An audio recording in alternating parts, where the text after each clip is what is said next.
The Kabbalah, Its Doctrines, Development, and Literature, by Christian D. Ginsburg.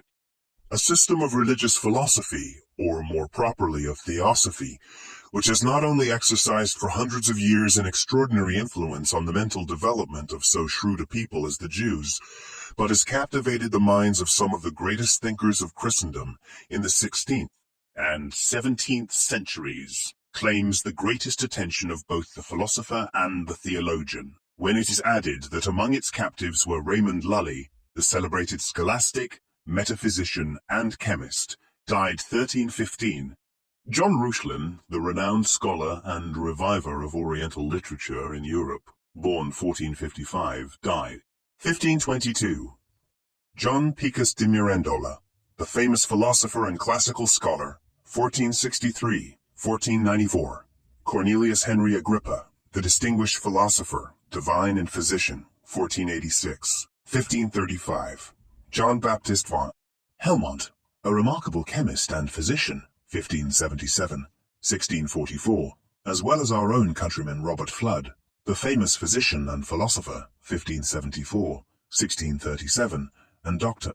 Henry Moore, 1614, 1687, and that these men, after restlessly searching for a scientific system which should disclose to them the deepest depths of the divine nature, and show them the real tie which binds all things together, found the cravings of their minds satisfied by this theosophy. The claims of the Kabbalah on the attention of students in literature and philosophy will readily be admitted. The claims of the Kabbalah, however, are not restricted to the literary man and the philosopher. The poet, too, will find in it ample materials for the exercise of his lofty genius.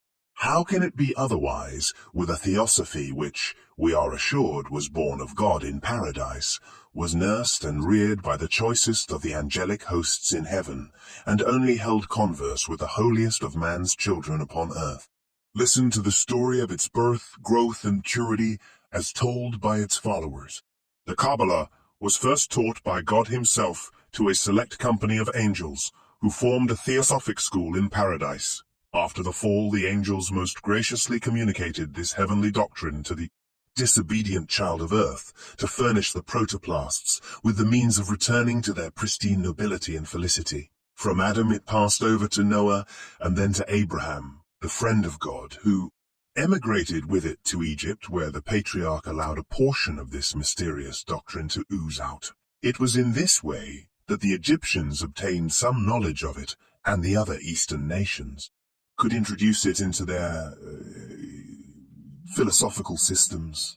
Moses, who was learned in all the wisdom of Egypt, was first initiated into it in the land of his birth, but became most proficient in it during his wanderings in the wilderness, when he not only devoted to it the leisure hours of the whole 40 years, but received lessons in it from one of the angels.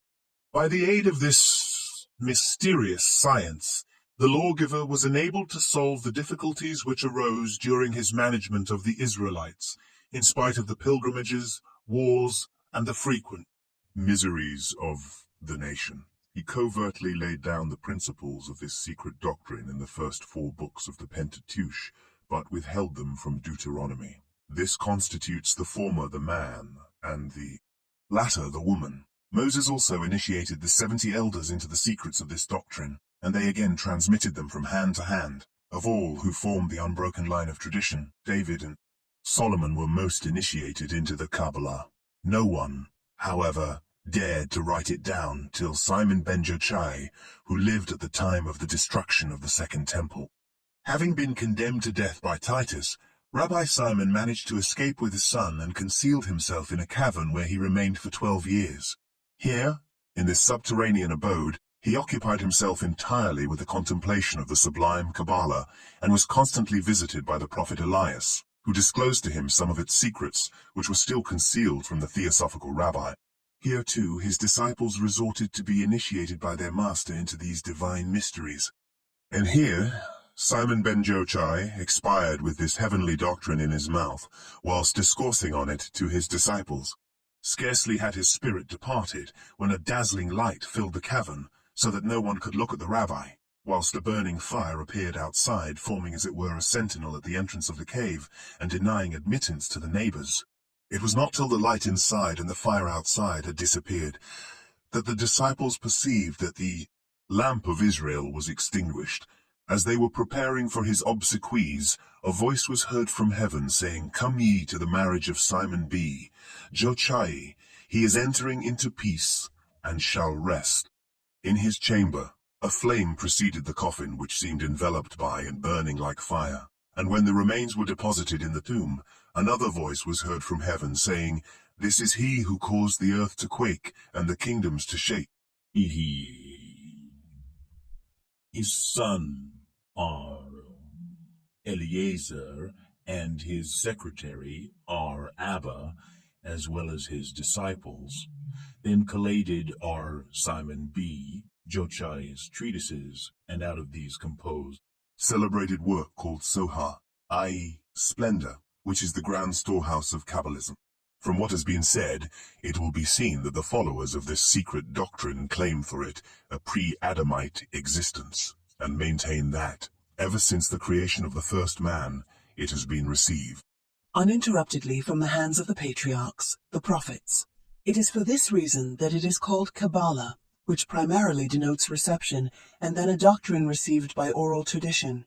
The Kabbalah is also called by some secret wisdom, because it was only handed down by tradition through the initiated, and is indicated in the Hebrew scriptures by signs, which are hidden and unintelligible to those who have not been instructed in its mysteries. From the initial letters of this name, this theosophic system is also denominated grace. Vague and indefinite as this name may seem to the uninitiated, inasmuch as it conveys no idea whatever of the peculiar doctrines of the system, but simply indicates the manner in which they have been transmitted, it is nevertheless the classical acknowledged appellation of this theosophy. The difference between the word Kabbalah and the cognate term Masorah, which denotes the traditionally transmitted various readings of the Hebrew scriptures, is that the former expresses the act of receiving, which in this technical sense could only be on the part of one who has reached a certain period of life, as well as a certain state of sanctity, implying also a degree of secrecy, whilst the latter signifies the act of giving over, surrendering without premising any peculiar age, stage of holiness, or degree of secrecy. The name, therefore, tells us no more than that this theosophy has been received traditionally. To ascertain its tenets, we must analyze the system itself, or the books which propound it, and to this task we now betake ourselves. The cardinal doctrines of the Kabbalah are mainly designed to solve the grand problems about the nature of the Supreme Being, the cosmogony, the creation of angels and man, the destiny of man and the universe, and to point out the import of the revealed law, assenting and consenting to the declarations of the Hebrew scriptures about the unity of God, his incorpority, eternity, immutability, perfection, infinite goodness, the creation of the world in time according to God's free will, the moral government of the universe and special providence, and to the creation of man in the image of God.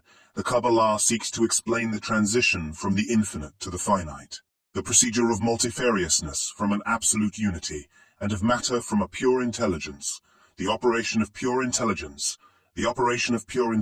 upon matter in spite of the infinite gulf between them, the relationship of the creator to the creature so as to be able to exercise supervision and providence.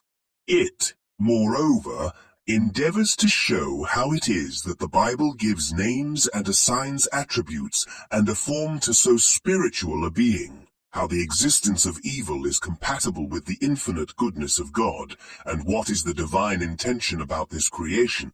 In our analysis of the Kabbalistic doctrines on these grand problems, we shall follow the order in which they have been enumerated, and accordingly begin with the lucubrations on the Supreme Being and the emanations. 1. The Supreme Being and the doctrine and classification of the emanations, or Sephiroth, being boundless in his nature, which necessarily implies that he is an absolute unity and inscrutable, and that there is nothing without him, or that is in him. God is in him. God is called Ein Sof, equals endless, boundless. In this boundlessness, or as the Ein Sof. He cannot be comprehended by the intellect nor described in words, for there is nothing which can grasp and depict him to us, and as such he is, in a certain sense, not existent. Because, as far as our minds are concerned, that which is perfectly incomprehensible does not exist. To make his existence perceptible, and to render himself comprehensible, the Ein Sof, or the boundless, had to become active and creative. But the Ein Sof cannot be the direct creator, for he has neither will, intention, desire, thought, language, nor action, as these properties imply limit and belong to finite beings, whereas the Ein Sof is boundless. Besides, the imperfect and circumscribed nature of the creation precludes the idea that the world was created or even designed by him, who can have no will, nor produce anything but what is like himself, boundless and perfect. On the other hand, again the beautiful design displayed in the mechanism, the regular order manifested in the preservation, destruction, and renewal of things, forbid us to regard this world as the offspring of chance, and constrain us to recognize therein an intelligent design. We are, therefore, compelled to view the Ein Sof as the creator of the world in an indirect manner. Now, the medium by which the Ein Sof made his existence known in the creation of the world are 10 Sephiroth intelligences, which emanated from the Boundless One in the following manner. At first the Ein Sof, or the Aged of the Aged or the Holy Aged, as he is alternately called, sent forth from his infinite light one spiritual substance or intelligence. This first Sephira, which existed in the Ein Sof from all eternity and became a reality by a mere act, has no less than 7 appellations. It is called 1, the crown, because it occupies the highest position; 2, the aged, because it is the oldest or the first emanation, and this name must not be confounded with the aged of the aged, which, as we have seen, is the appellation of the Ein Sof. 3, the primordial point, or the smooth point, because, as the Zohar tells us, when the concealed of the concealed wished to reveal himself, he first made a single point. The infinite was entirely unknown, and diffused no light before this luminous point violently broke through into vision. Zohar 115a. 4, the white head. 5, the long face, macroprosopon, because the whole 10 Sephiroth represent the primordial or the heavenly man, of which the first Sephira is the head. 6, the inscrutable height, because it is the highest of all the Sephiroth proceeding immediately from the Ein Sof.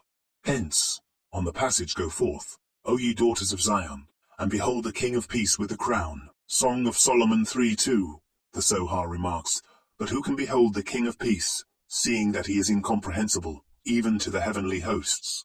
But he who sees the crown sees the glory of the King of Peace. Zohar 2, 100b. And 7, it is expressed in the Bible by the divine name Ehejeh, or I am, Ehejeh, or I am, is Odes III 4, because it is absolute being, representing the infinite as distinguished from the finite, and in the angelic order by the celestial beasts of Ezekiel, called Chajoth.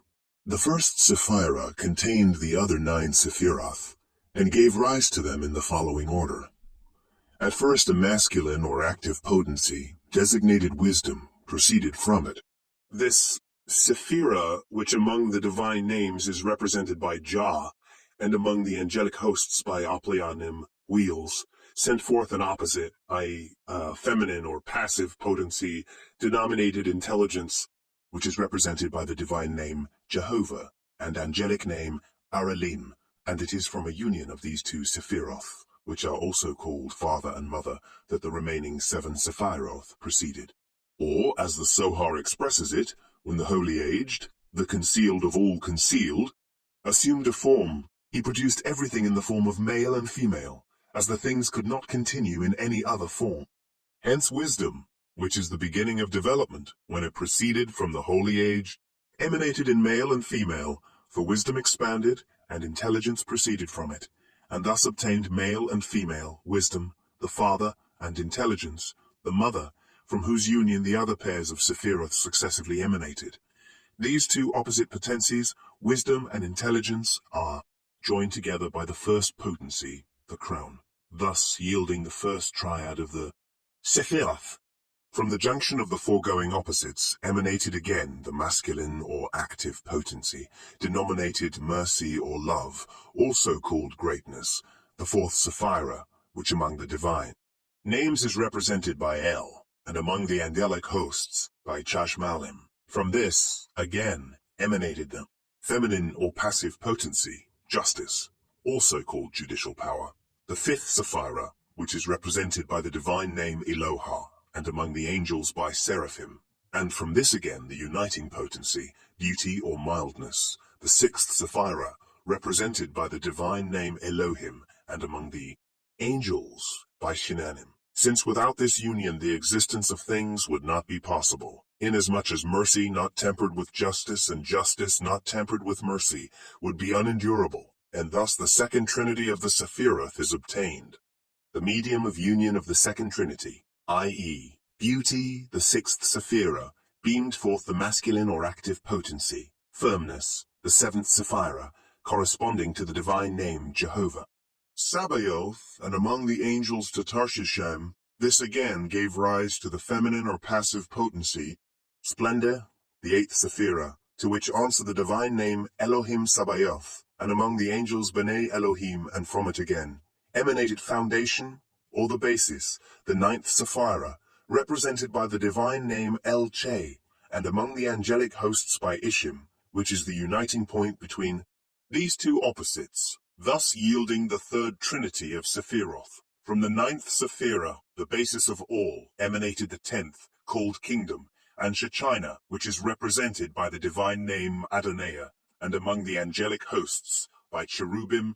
From this representation of each triad, as consisting of a threefold principle, viz., the two opposites, masculine and feminine, and the uniting principle, the development of the Sephiroth, and of life, generally is symbolically called the balance, because the two opposite sexes are compared with the two opposite scales, and the uniting Sephira is compared with the beam which joins the scales and indicates its equipoise. The prophet Elias, having learned in the heavenly college the profound mystery and true import of the words, "To whom will ye liken me, and shall I be equal?" saith the Holy One. "Lift up your eyes on high, and behold who hath created these things, revealed to Rab." Simon B. Jochai, that God in his absolute nature is unknown and incomprehensible, and hence, in a certain sense, non-existent, that this who unknown subject had to become active and creative to demonstrate his existence, and that it is only by these works of creation that he made himself known to us.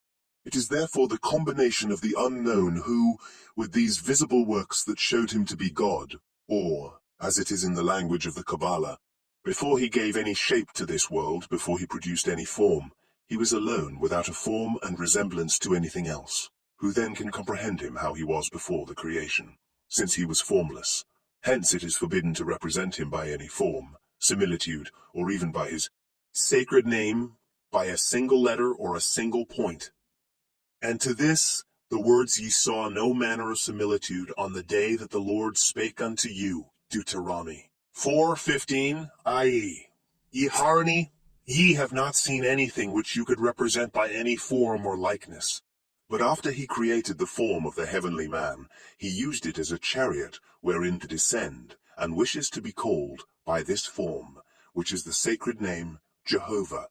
He wishes to be known by his attributes, and each attribute separately, and therefore had himself called the God of mercy, the God of justice, Almighty, God of Sabaoth, and the Being. He wishes thereby to make known his nature, and that we should see how his mercy and compassion extend both to the world and to all operations. For if he had not poured out his light upon all his creatures, how could we ever have known him? How could the words be fulfilled? The whole earth is full of his glory. 3. Woe be to him who compares him with his own attributes, or still worse, with the Son of Man, whose foundation is in the dust, who vanisheth, and is no more. Hence, the form in which we delineate him simply describes each time his dominion over a certain attribute, or over the creatures generally. We cannot understand more of his nature than the attribute expresses. Hence, when he is divested of all these things, he has neither any attribute nor any similitude or form. The form in which he is generally depicted is to be compared to a very expansive sea. For the waters of the sea are in themselves without a limit or form, and it is only when they spread themselves upon the earth that they assume a form. We can now make the following calculation. The source of the sea's water and the water stream proceeding therefrom to spread itself are two. A great reservoir is then formed, just as if a huge hollow had been dug. This reservoir is called sea, and is the third. The unfathomable deep divides itself into 7 streams, resembling 7 long vessels. The source, the water stream, the sea, and the 7 streams make together 10. And when the master breaks the vessels which he has made, the waters return to the source, and then only remain there. Pieces of these vessels, dried up and without any water. It is in this way that the cause of causes gave rise to the 10 Sephiroth. The crown is the source from which streams forth an infinite light. Hence the name Ein Sof equals infinite, by which the highest cause is designated. For it then had neither form nor shape, and there is neither any means whereby to comprehend it, nor a way by which to know it. Hence it is written, Seek not out the things that are too hard for thee, neither search the things that are above thy strength.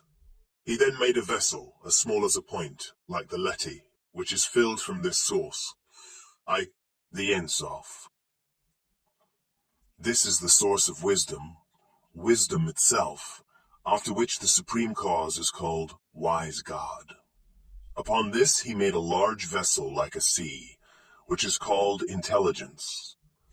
Hence the name intelligent God. It must, however, be remarked that God is wise, and through himself, for wisdom does not derive its name through itself, but through the wise one who fills it with a light which flows from him.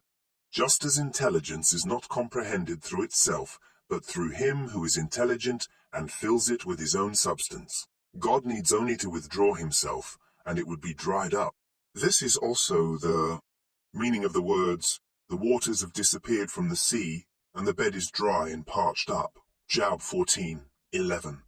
The sea is finally divided into 7 streams, and the 7 costly vessels are produced, which are called greatness, judicial strength, beauty, firmness, splendor, foundation, and kingdom. Therefore is he called the great, or the merciful, the mighty, the glorious, the God of victory, the Creator, to whom all praise is due, and the foundation of all things. Upon the last attribute, all the others are based as well as the world. Finally, he is also the King of the universe, for everything is in his power. He can diminish the number of the vessels, and increase in them the light which streams from them, or reduce it, just as it pleases him. Sohor 1:42b-43a. In another place again, the same authority gives the following description of the deity and the emanation of the Sephiroth. The aged of the aged, the unknown of the unknown, has a form and yet has no form. He has a form whereby the universe is preserved, and yet has no form because he cannot be comprehended. When he first assumed the form of the first Sephirah, he caused 9 splendid lights to emanate from it, which, shining through it, diffused a bright light in all directions. Imagine an elevated light sending forth its rays in all directions. Now if we approach it to examine the rays, we understand no. More than that, they emanate from the said light. So is the holy aged an absolute light, but in himself concealed and incomprehensible. We can only comprehend him through those luminous emanations, which again are partly visible and partly concealed. These constitute the sacred name of God. Idris Sutta, Sohar 3:288a. 4 things must be borne in mind with regard to the Sephiroth. 2. That they were not created by, but emanated from the Ein Sof. The difference between creation and emanation being that in the former a diminution of strength takes place, whilst in the latter this is not the case. 2. That they form among themselves and with the Ein Sof a strict unity, and simply represent different aspects of one and the same being, just as the different rays which proceed from the light, and which appear different things to the eye, form only different manifestations of one and the same light. That, since they simply differ from each other as the different colors of the same light, all the emanations alike partake of the perfections of the Ein Sof. And I that, as emanations from the infinite, the Sephiroth are infinite, the Sephiroth are infinite and perfect like the Ein Sof, and yet constitute the first finite. Things, they are infinite and perfect when the Ein Sof imparts his fullness to them, and finite and imperfect when the fullness is withdrawn from them. So that in this respect these 10 Sephiroth exactly correspond to the double nature of Christ, his finite and imperfect human nature, and his infinite and perfect divine nature. In their totality and unity, these 10 Sephiroth are not only denominated the world of Sephiroth and the world of emanations, but represent and are called the primordial or archetypal man and the heavenly man. In the figure, the crown is the head, wisdom, the brains, and intelligence, which unites the two and produces the first triad, is the heart or the understanding, thus forming the head.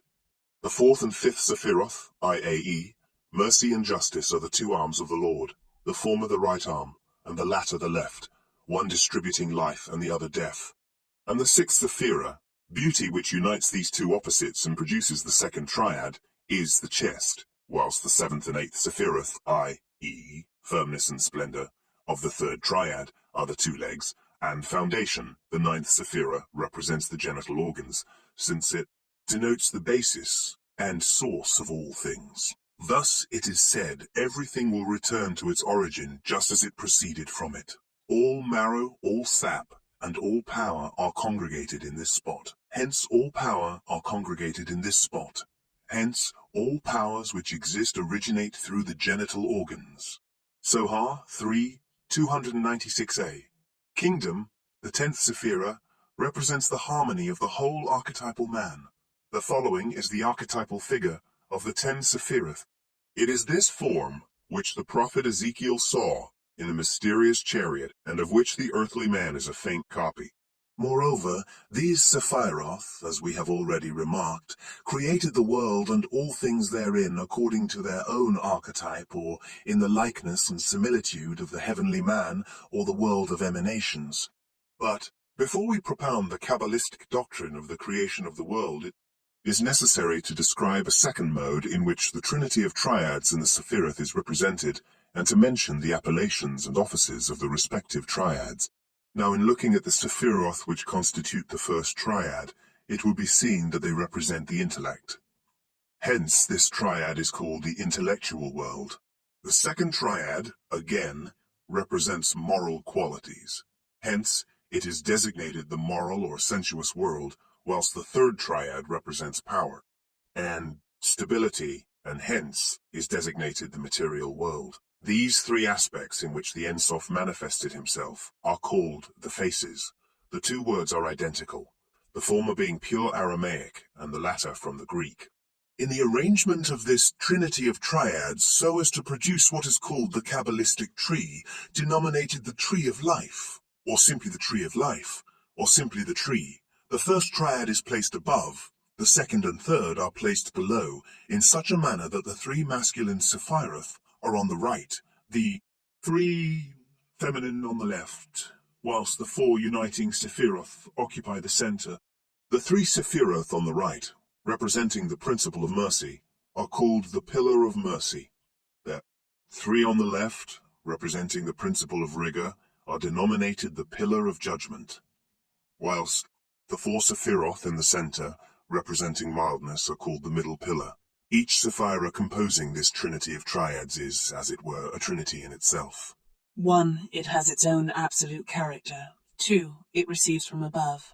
And 3. It communicates to what is below it. Hence, the remark, just as the sacred.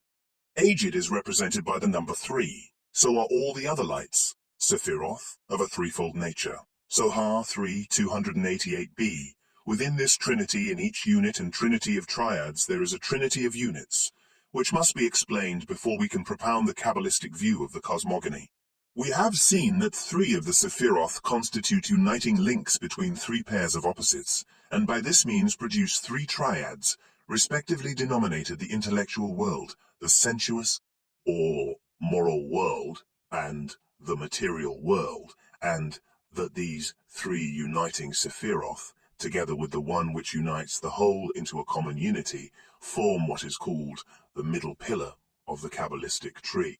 Now, from the important position they thus occupy, these Sephiroth are synecdochically used to represent the worlds which by their uniting potency they respectively yield.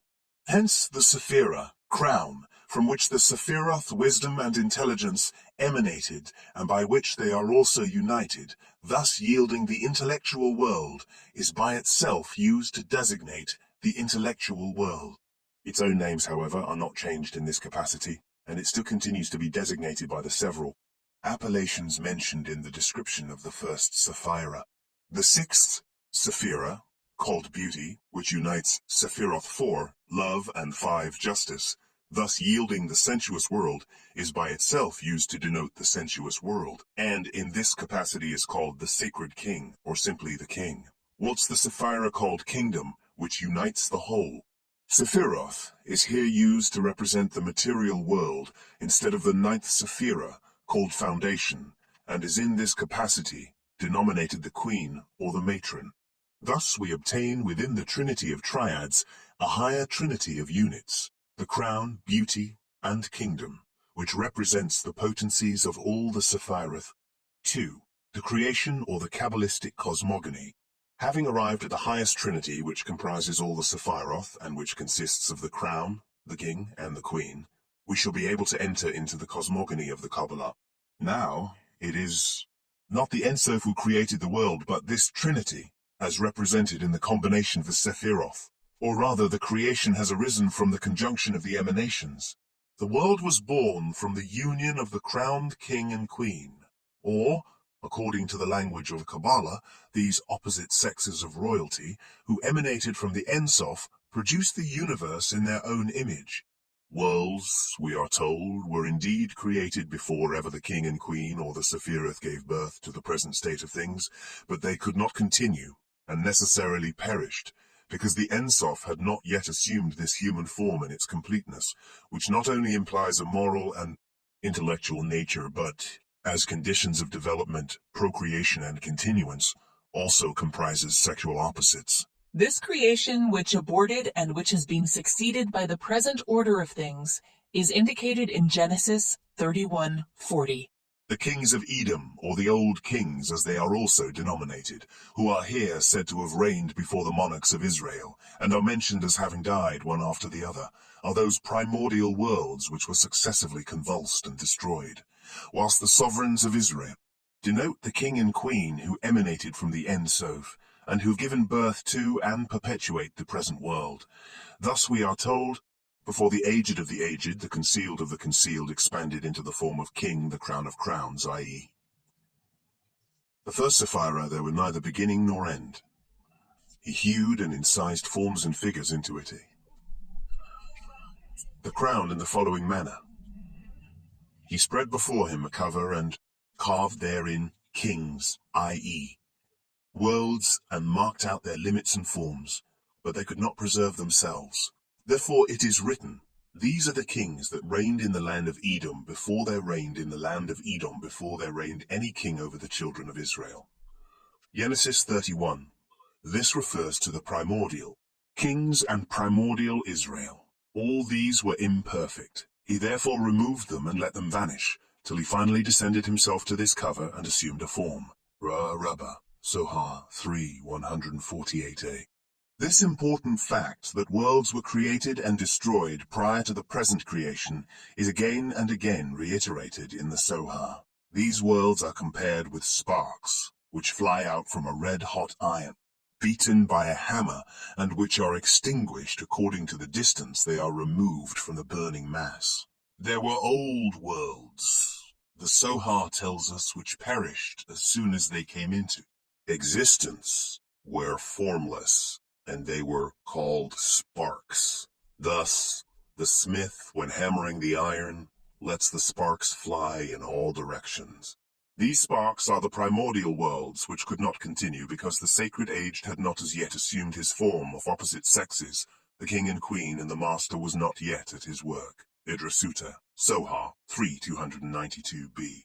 But since nothing can be annihilated, nothing perisheth in this world, not even the breath which issues from the mouth, for this, like everything else, has its place and destination, and the Holy One, blessed be his name, turns it into his service.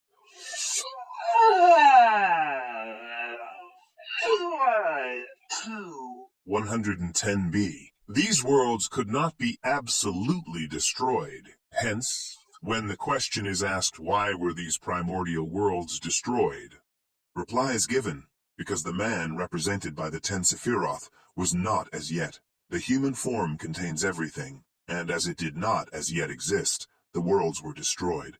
It is added, still when it is said that they perished, it is only meant thereby that they lacked the true form, till the human form came into being, in which all things are comprised, and which also contains all those forms. Hence, though the scripture ascribes death, Vimvith, to the kings of Edom, it only denotes a sinking down from their dignity, i.e., the worlds up to that time did not answer to the divine idea, since they had not as yet the perfect form of which they were capable. Igra Rabba Sohar 3:135b. It was therefore after the destruction of previous worlds, and after the Ein Sof, or the boundless, assumed the Sephiric form, that the present world was created. The Holy One, blessed be he, created and destroyed several worlds before the present one was made, and when this last work was nigh completion, all the things of this world, all the things of this world, all the creatures of the universe, in whatever age they were to exist, before ever they entered into this world, were present before God in their true form.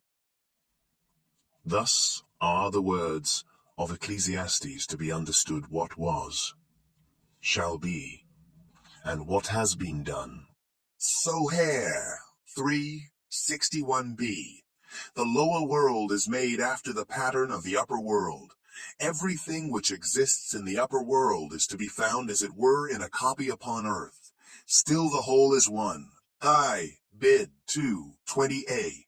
This world, however, is not a creation ex nihilo, but is simply an immanent offspring and the image of the king and queen, or, in other words, a farther expansion or evolution of the Sephiroth, which are the emanations of the Ein Sof. This is expressed in the Sohar in the following passage, the indivisible point of the Absolute, who has no limit, and who cannot be comprehended because of his purity and brightness, expanded from without, and formed a brightness, which served as a covering to the indivisible point. Yet it too could not be viewed in consequence of its immeasurable light. It too expanded from without, and this expansion was its garment. Thus everything originated through a constant upheaving agitation, and thus finally the world originated. 128. The universe therefore is an immanent emanation from the Sephiroth, and reveals and makes visible the boundless and the concealed of the concealed of the concealed. And though it exhibits the deity in less splendor than its parents the Sephiroth, because it is further removed from the primordial source of light, yet, as it is God manifested, all the multifarious forms in the world point out the unity which they represent, and nothing in it can be destroyed, but everything must return to the source whence it emanated. Hence it is said that all things of which this world consists, spirit as well as body, will return to their principle, and the root from which they proceeded. Soha 2:218b. He is the beginning and end of all the degrees in the creation. All these degrees are stamped with his seal, and he cannot be otherwise described than by the unity. He is one, notwithstanding the innumerable forms which are in him. Bid 1:21a. Now these Sephiroth, or the world of emanation, or the Atalatic world, gave birth to 3 worlds in the following order. From the conjunction of the king and queen, i.a., the 10 Sephiroth proceeded. 1. The world of creation, or the Briatic world, also called the throne, which is the abode of pure spirits, and which, like its parents, consists of 10 Sephiroth, or emanations, the Briatic world again, gave rise to 2. The world of formation, or the Jetziratic world, which is the habitation of the angels, and also consists of 10 Sephiroth, whilst the Jetziratic world, again, sent forth 3.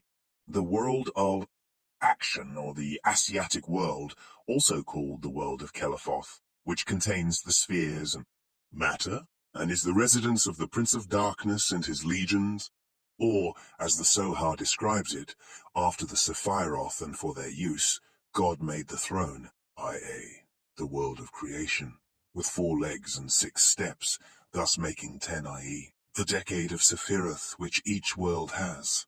For this throne and its service he formed the 10 angelic hosts, i.e. World of formation, Malachim, Aralim, Chajoth, Ophanim, Chajmalim, Elim, Elohim, B'nai Elohim, Ishim, and Seraphim, and Seraphim, and for their service again, he made Samael and his legions, i.e., the world of action, who are, as it were, the clouds upon which the angels ride in their descent on the earth, and serve, as it were, for their horses. Hence, it is written, Behold, the Lord rideth upon a swift cloud, and shall come into Egypt. Zohar 2:43a. There are, therefore, 4 worlds, each of which has a separate Sephiric system consisting of a decade of emanations. 1. The Atzilatic world, called alternately the world of emanations, the image, and the heavenly man, which, by virtue of its being a direct emanation from God and most intimately allied with the deity, is perfect and immutable. The Briatic world, called the world of creation, and the throne, which is the immediate emanation of the former, and whose 10 Sephiroth, being further removed from the Ein Sof, are of a more limited and circumscribed potency, though the substances they comprise are of the purest nature, and without any admixture of matter. 3.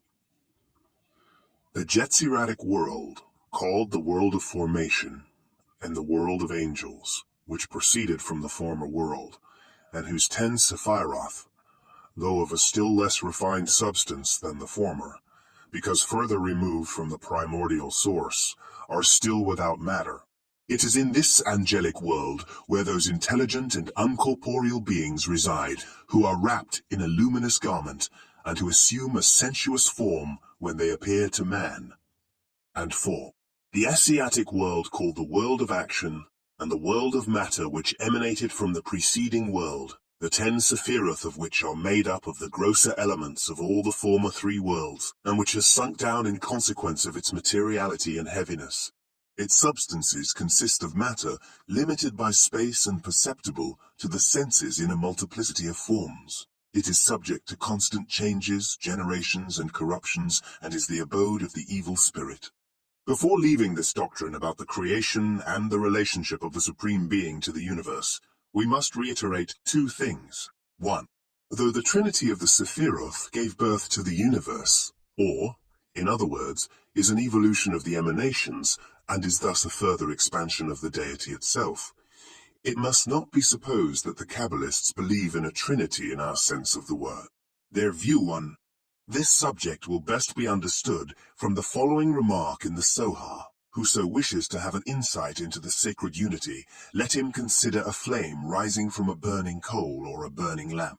He will see first a 2-fold light, a bright white and a black or blue light. The white light is above, and ascends in a direct light, whilst the blue or dark light is below, and seems as the chair of the former, yet both are so intimately connected together that they constitute only one flame. The seat, however, formed by the blue or dark light, again connected with the burning matter which is under it again. The white light never changes its color. It always remains white, but various shades are observed in the lower light, whilst the lowest light, moreover, takes 2 directions. Above it is connected with the white light, and below with the burning matter. Now this is constantly consuming itself, and perpetually ascends to the upper light, and thus everything merges into a single unity. Sohar 1:51a and 2. The creation, or the universe, is simply the garment of God woven from the deity's own substance. Or, as Spinoza expresses it, God is the immanent basis of the universe.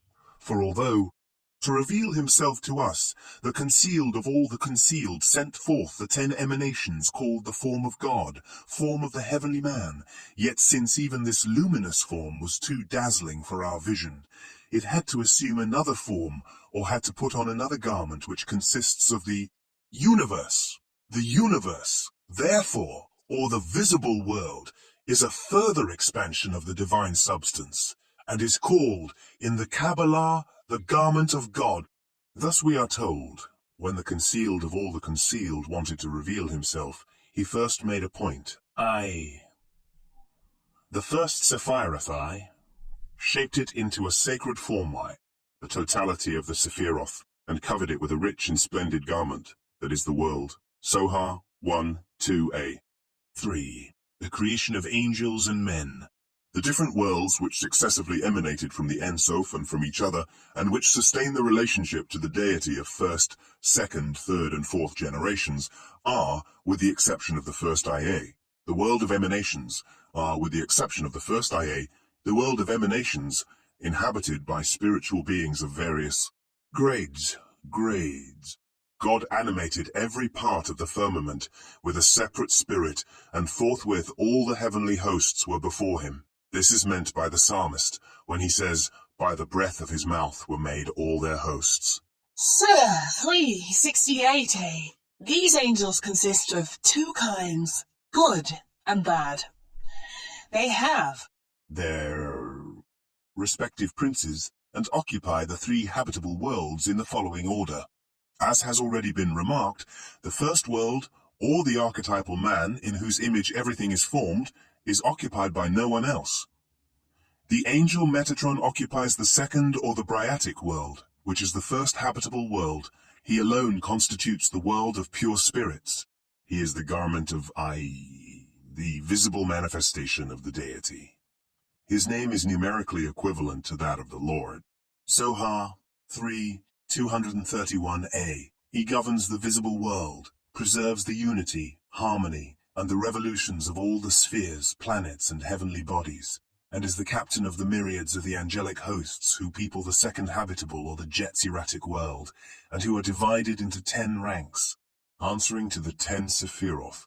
Each of these angels is set over a different part of the universe. One has the control of one sphere, another of another heavenly body. One angel has charge of the sun, another of the moon, another of the earth, another of the sea, another of the fire, another of the wind, another of the light, another of the light, another of the light, another of the seasons, and these angels derive their names from the heavenly bodies they respectively guard. Hence, one is called Venus, one Mars, one the substance of heaven, one the angel of light, and another the angel of fire. The demons constituting the second class of angels, which are the grossest and most deficient of all forms, and are the shells of being, inhabit the third habitable or Asiatic world. They too form 10 degrees, answering to the decade of Sephiroth, in which darkness and impurity increase with the descent of each degree. Thus, the 2 first degrees are nothing more than the absence of all visible form and organization, which the Mosaic cosmology describes in the words before the hexahemeron, and which the Septuagint renders by. The 3rd degree is the abode of the darkness, which the book of Genesis describes as having in the beginning covered the face of the earth, whereupon follow 7 infernal halls, equals hells, occupied by the demons, which are the incarnation of all human vices, and which torture those poor deluded beings who suffered themselves to be led astray in this world.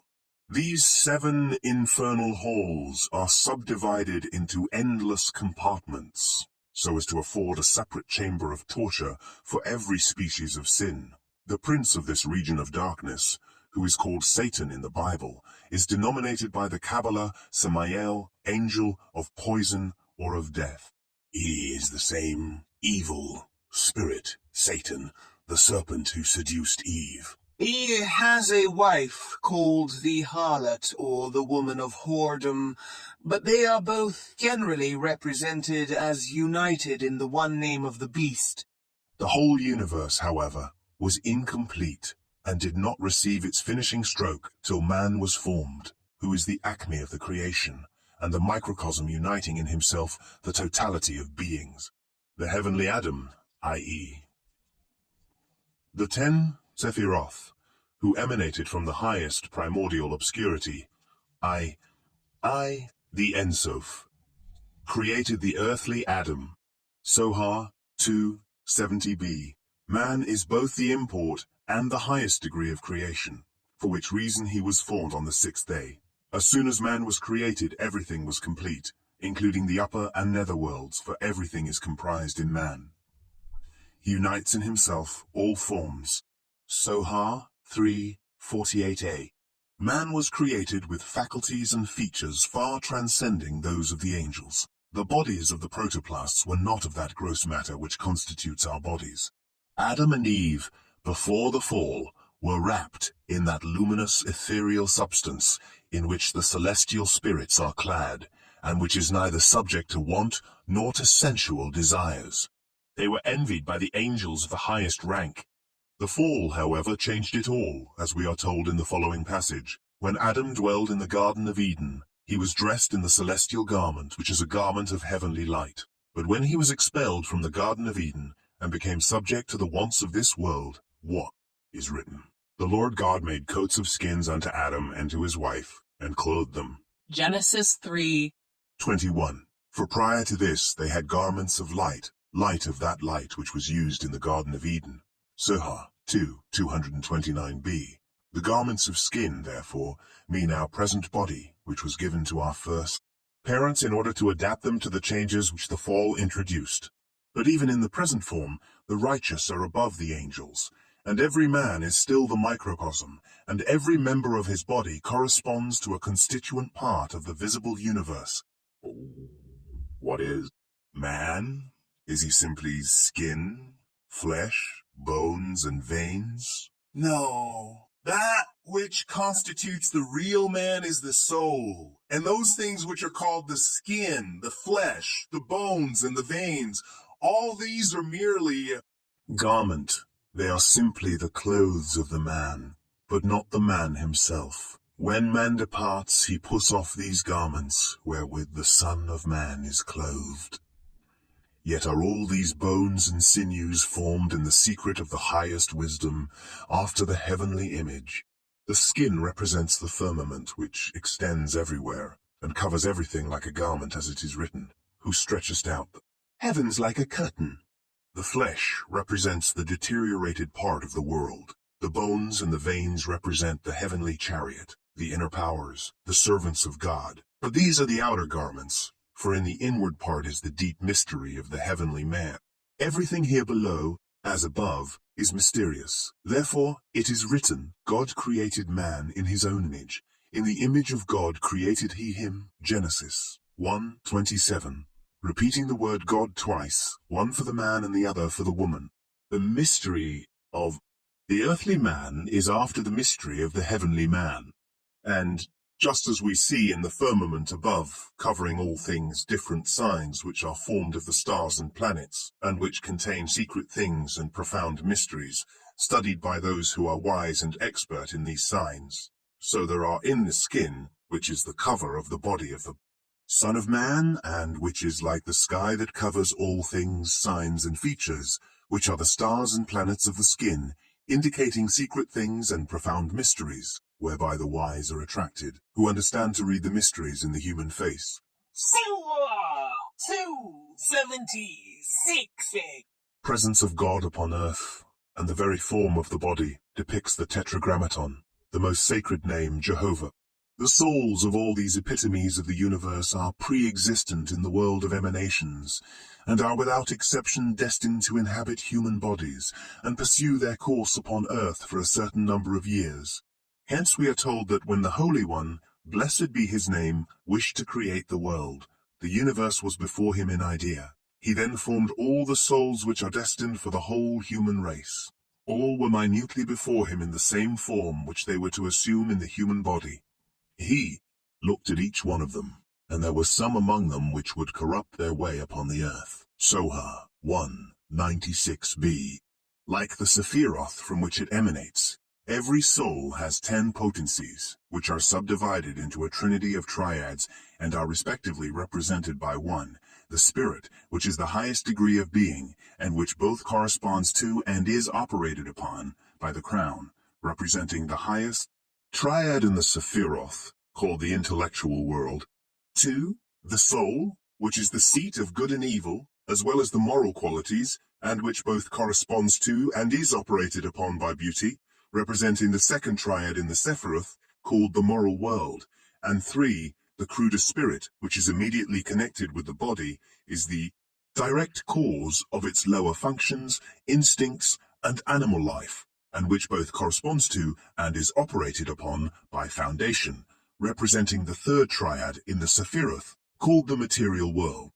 In its original state, each soul is androgynous and is separated into male and female when it descends on earth to be born in a human body. We have seen that the souls of the righteous, in the world of spirits, are superior in dignity to the heavenly powers and the ministering angels. It might therefore be asked, why do these souls leave such an abode of bliss, and come into this vale of tears to dwell in tabernacles of clay? The only reply to be given is that these happy souls have no choice in the matter. Indeed, we are told that the soul, before assuming a human body, addresses God, Lord of the universe. I am happy in this world, and do not wish to go into another world where I shall be a bondmaid and be exposed to all kinds of pollutions. 296. And can you wonder at this pitiful ejaculation? Should your philanthropic feelings and your convictions that our Heavenly Father ordains all things for the good of His children impel you to ask that an explanation of this mystery might graciously be vouchsafed to you in order to temper your compassion and calm your faith, then take this parable. A son was born to a king. He sends him to the country, there to be nursed and brought up till he is grown up, and instructed in the ceremonies and usages of the royal palace. When the king hears that the education of his son is finished, what does his fatherly love impel him to do? For his son's sake he sends for the queen, his mother, conducts him into the palace and makes merry with him all day. Thus the Holy One, blessed be he, has a son with the queen.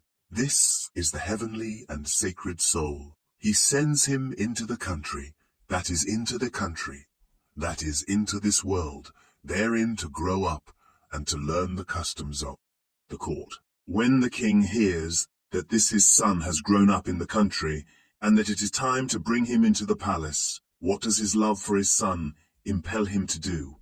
He sends for his sake for the queen, and conducts him to the palace. Soha 1, 245b. As has already been remarked, the human soul, before it descends into the world, is androgynous, or in other words, consists of 2 component parts, each of which comprises all the elements of our spiritual nature. Thus the Sohar tells us, each soul and spirit, prior to its entering into this world, consists of a male and female, united into one being. When it descends on this earth, the 2 parts separate and animate 2 different bodies. At the time of marriage, the Holy One, blessed be He, who knows all souls and spirits, unites them again as they were before, and they again constitute one body and one soul, forming as it were the right and left of one individual. Therefore, there is nothing new under the sun. This union, however, is influenced by the deeds of the man and by the ways in which he walks. If the man is pure and his conduct is pleasing in the sight of God, he is united with that female part of his soul which was his component part prior to his birth. There, 191b. The soul carries her knowledge with her to the earth, so that everything which she learns here below she knew already before she entered into this world. Since the form of the body as well as the soul is made after the image of the heavenly man, a figure of the forthcoming body which is to clothe the newly descending soul is sent down from the celestial regions to hover over the couch of the husband and wife when they copulate, in order that the conception may be formed according to this model. At connubial intercourse on earth, the Holy One, blessed be He, sends a human form which bears the impress of the divine stamp. This form is present at intercourse, and if we were permitted to see it, we should perceive over our heads an image resembling a human face, and it is in this image that we are formed. As long as this image is not sent by God and does not descend and hover over our heads, there can be no conception, for it is written, and God created man in his own image. Genesis 1:27. This image receives us when we enter the world. It develops itself with us when we grow, and accompanies us when we depart this life. As it is written, surely man walked in an image, and this image is from heaven. When the souls are to leave their heavenly abode, each soul separately appears before the Holy King, dressed in a sublime form, with the features in which it is to appear in this world. It is from this sublime form that the image proceeds.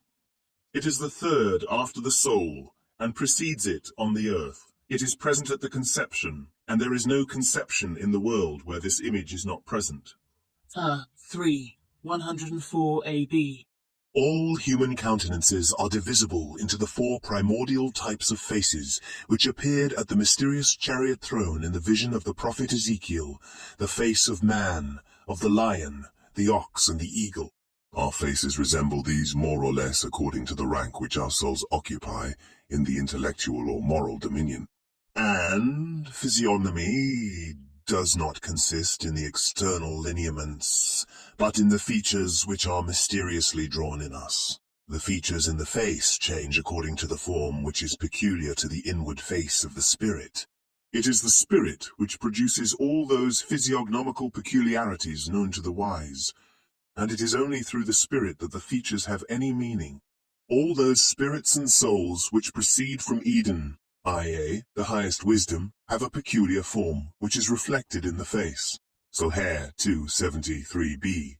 The face thus lighted up by the peculiar spirit inhabiting the body is the mirror of the soul, and the formation of the head indicates the character and temper of the man. An arched forehead is a sign of a cheerful and profound spirit, as well as of a distinguished intellect. A broad but flat forehead indicates foolishness and silliness, whilst a forehead which is flat, compressed on the sides, and spiral betokens narrowness of mind and vanity. Hump! Soha 271b, 75a. As a necessary condition of free existence and of moral being, the souls are endowed by the deity, from the very beginning, with the power of adhering in close proximity to the primordial source of infinite light from which they emanated, and of alienating themselves from that source and pursuing an independent and opposite course. Hence, Simon ben Joshai said, if the Holy One, blessed be he, had not put within us both the good and the evil desire, which are denominated light and darkness, the created man would have neither virtue nor vice. For this reason it is written, Behold, I have set before thee this day life, and good, and death and evil. Deuteronomy 30:15. To this the disciples replied, Wherefore is all this? Would it not be better if reward and punishment had not existed at all, since in that case man would have been incapable of sinning and of doing evil?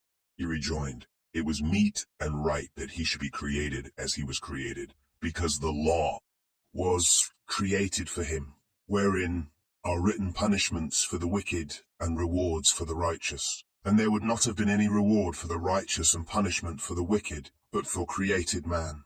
Zohar I-23a, A-23a. So complete is their independence, that souls, even in their pre-existent state, can, choose which way they intend to pursue. All souls which are not guiltless in this world have already alienated themselves in heaven from the Holy One. Blessed be he.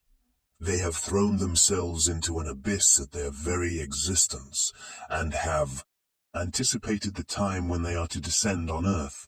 Thus were the souls before they came into this world. 4. The destiny of man and the universe.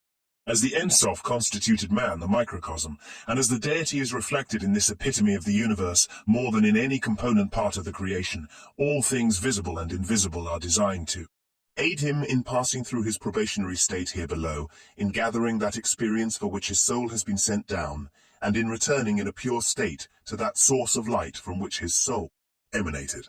This destiny of man, i.e., the reunion with the deity from which he emanated, is the constant desire both of God and man, and is an essential principle of the soul, underlying its very essence. Discarding that blind power from our nature, which governs our animal life, which never quits this earth, and which therefore plays no part in our spiritual being, the soul possesses two kinds of powers, and two sorts of feelings. It has the faculty for that extraordinary prophetical knowledge, which was vouchsafed to Moses in an exceptional manner, called the luminous mirror, specularia, and the ordinary knowledge termed the non-luminous mirror, respectively represented in the earthly paradise by the tree of life, and the earthly paradise by the tree of life, and the tree of knowledge of good and evil, and it possesses the higher feeling of love and the lower feeling of fear. Now the full fruition of that higher knowledge, and of that loftier feeling of love, can only be reaped when the soul returns to the infinite source of light, and is wrapped in that luminous garment which the protoplasts forfeited through the fall. Thus we are told, come and see when the soul reaches that place, which is called the treasury of life. She enjoys a bright and luminous mirror, which receives its light from the highest heaven. The soul could not bear this light, but for the luminous mantle which she puts on. For just as the soul, when sent to this earth, puts on an earthly garment to preserve herself here, so she receives above a shining garment, in order to be able to look without injury into the mirror whose light proceeds from the Lord of light. Moses too could not approach to look into that higher light which he saw, without putting on such an ethereal garment. As it is written, and Moses went into the midst of the cloud, Exodus 24:18, which is to be translated by means of the cloud wherewith he wrapped himself as if dressed in a garment. At that time Moses almost discarded the whole of his earthly nature. As it is written, and Moses was on the mountain 40 days and 40 nights. And he thus approached that dark cloud where God is enthroned. In this wise, the departed spirits of the righteous dress themselves in the upper regions in luminous garments, to be able to endure that light which streams from the Lord of light. Soha 1:65b, 65b, 66a. The two feelings of love and fear are designed to aid the soul in achieving her high destiny, when she shall no more look through the dark glass, but see face to face in the presence of the luminous mirror, by permeating all acts of obedience and divine worship. And though perfect love, which is serving God purely out of love like that higher knowledge, is to be man's destiny in heaven, yet the soul may attain some of it on earth, and endeavor to serve God out of love, and endeavor to serve God out of love, and not from fear, as thereby she will have an antepast on earth of its union with the deity, which is to be so rapturous and indissoluble in heaven. Yet is the service which arises from fear not to be depreciated, for fear leads to love.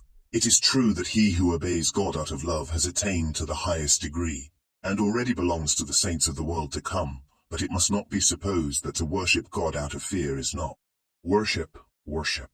Such a service has also its merit, though in this case the union of the soul with the deity is slight. There is only one degree which is higher than fear. It is love. In love is the mystery of the divine unity.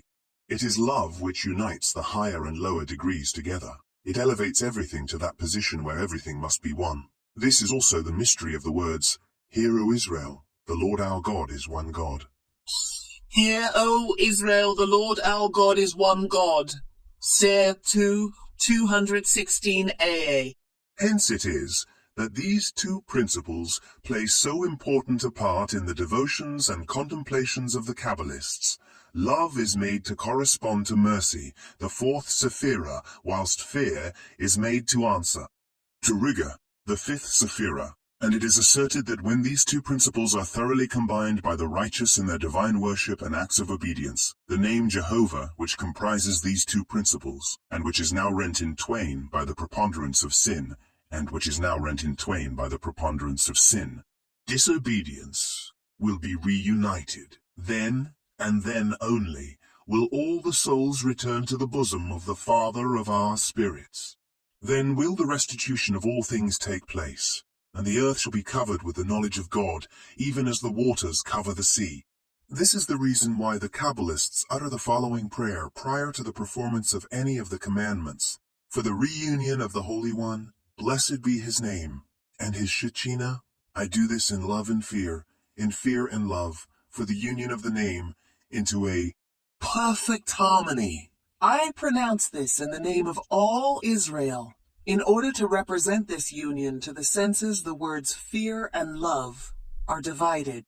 When thus fulfilling the commandments, the pious not only enjoy a prelibation of that sublime light, which shines in heaven, and which will serve them as a garment when they enter into the other world and appear before the Holy One, Sohor 299b, but become on earth already the habitation of the Sephiroth, and each saint has that Sephira incarnate in him, which corresponds to the virtue he most cultivates, or to the feature most predominant in his character. Among the patriarchs, therefore, who were most exalted in piety, we find that love, the fourth Sephira, was incarnate in Abraham, Rego, the fifth Sephira, in Isaac, mildness, the sixth Sephira, in Jacob, firmness, the seventh Sephira, in Moses, splendor, the eighth Sephira, in Aaron, foundation, the ninth Sephira, in Joseph, and kingdom, the 10th Sephira, was incarnate in David. Hence all the righteous who constitute the emanations of the 10 Sephiroth are divided into 3 classes corresponding to the 3 principles or pillars exhibited in the Kabbalistic tree. 1. The pillar of mercy represented by the patriarch Abraham, Micah 8:20. 2. The pillar of justice represented by Isaac, Genesis 31:42. And 3. The middle pillar represented by Jacob, Micah 7:20, which is the connecting or uniting principle. Sohar 1:146a. 148b. It is for this reason that the patriarchs are denominated the chariot, throne of the Lord. Following the paths of righteousness, the saints on earth enjoy the protection of heaven in an especial manner by virtue of the divine wisdom inherent in them, for they are able to decipher the signs which God has put in the firmament to shield them from accidents. In heaven above that surrounds the universe are signs in which the deepest mysteries are concealed. These signs are constellations and stars which are studied and deciphered by the wise. Sohar 2:76a. Hence, the admonition. He who has to start on a journey very early should rise at daybreak, look carefully towards the east, and he will perceive certain signs resembling letters which pierce through the sky and appear above the horizon. These shining forms are those of the letters wherewith God created heaven and earth. Now, if man knows the secret meaning of the sacred name, consisting of 42 letters, and meditates on it with becoming devotion and enthusiasm, he will perceive 6 jods in the pure sky, 3 to the right and 3 to the left, as well as 3 waves which hover about in the heavenly arch. These are the letters of the priestly benediction. In the bright morning he will perceive a pillar towards the west, hanging perpendicularly over the earthly paradise, and another pillar hanging over the center of paradise. This luminous pillar has the 3 colors of a purple web. 3 birds stand on it, singing in the following manner. The first sings, Hallelujah, praise, O ye servants of the Lord, praise the name of the Lord. The second, Blessed be the name of the Lord from this time forth and forevermore. And the third, from the rising of the sun unto the going down of the same, the Lord's name is to be praised. This is the time when the pious traveler is to offer up his morning prayer, in order that he may secure heaven's blessings and the sublime and divine mercy as his sure guide. Sohar 2:130b. Now, since it is an absolute condition of the soul to return to the infinite source from which it emanated, after developing all those perfections, the germs of which are eternally implanted in it, and since some souls do not at once develop these fruits of righteousness, which precludes their immediate reunion with their primordial source, another term of life is vouchsafed to them, so that they may be able to cultivate those virtues which they stifled in their former bodily life, and without which it is impossible for them to return to their heavenly home. Hence, if the soul, in its first assuming a human body and sojourn on earth, fails to acquire that experience for which it descends from heaven, and becomes contaminated by that which is polluting, it must re-inhabit a body again and again, till it is able to ascend in a purified state through repeated trials. Thus we are told that all souls are subject to transmigration, and men do not know the ways of the Holy One, blessed be he. They do not know that they are brought before the tribunal, both before they tribunal, both before they enter into this world, and after they quit it.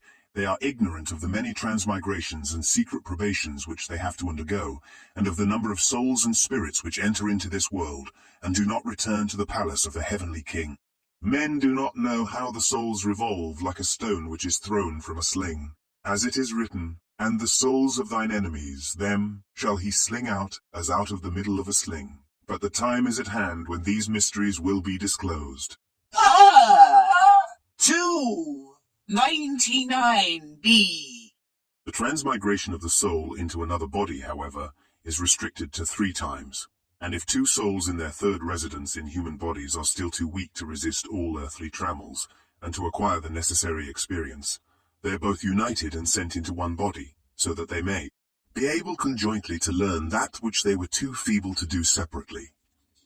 It sometimes, however, happens that it is the singleness and isolation of the soul which is the soul which is the soul which is the source of her weakness, and she requires help to pass through her probation.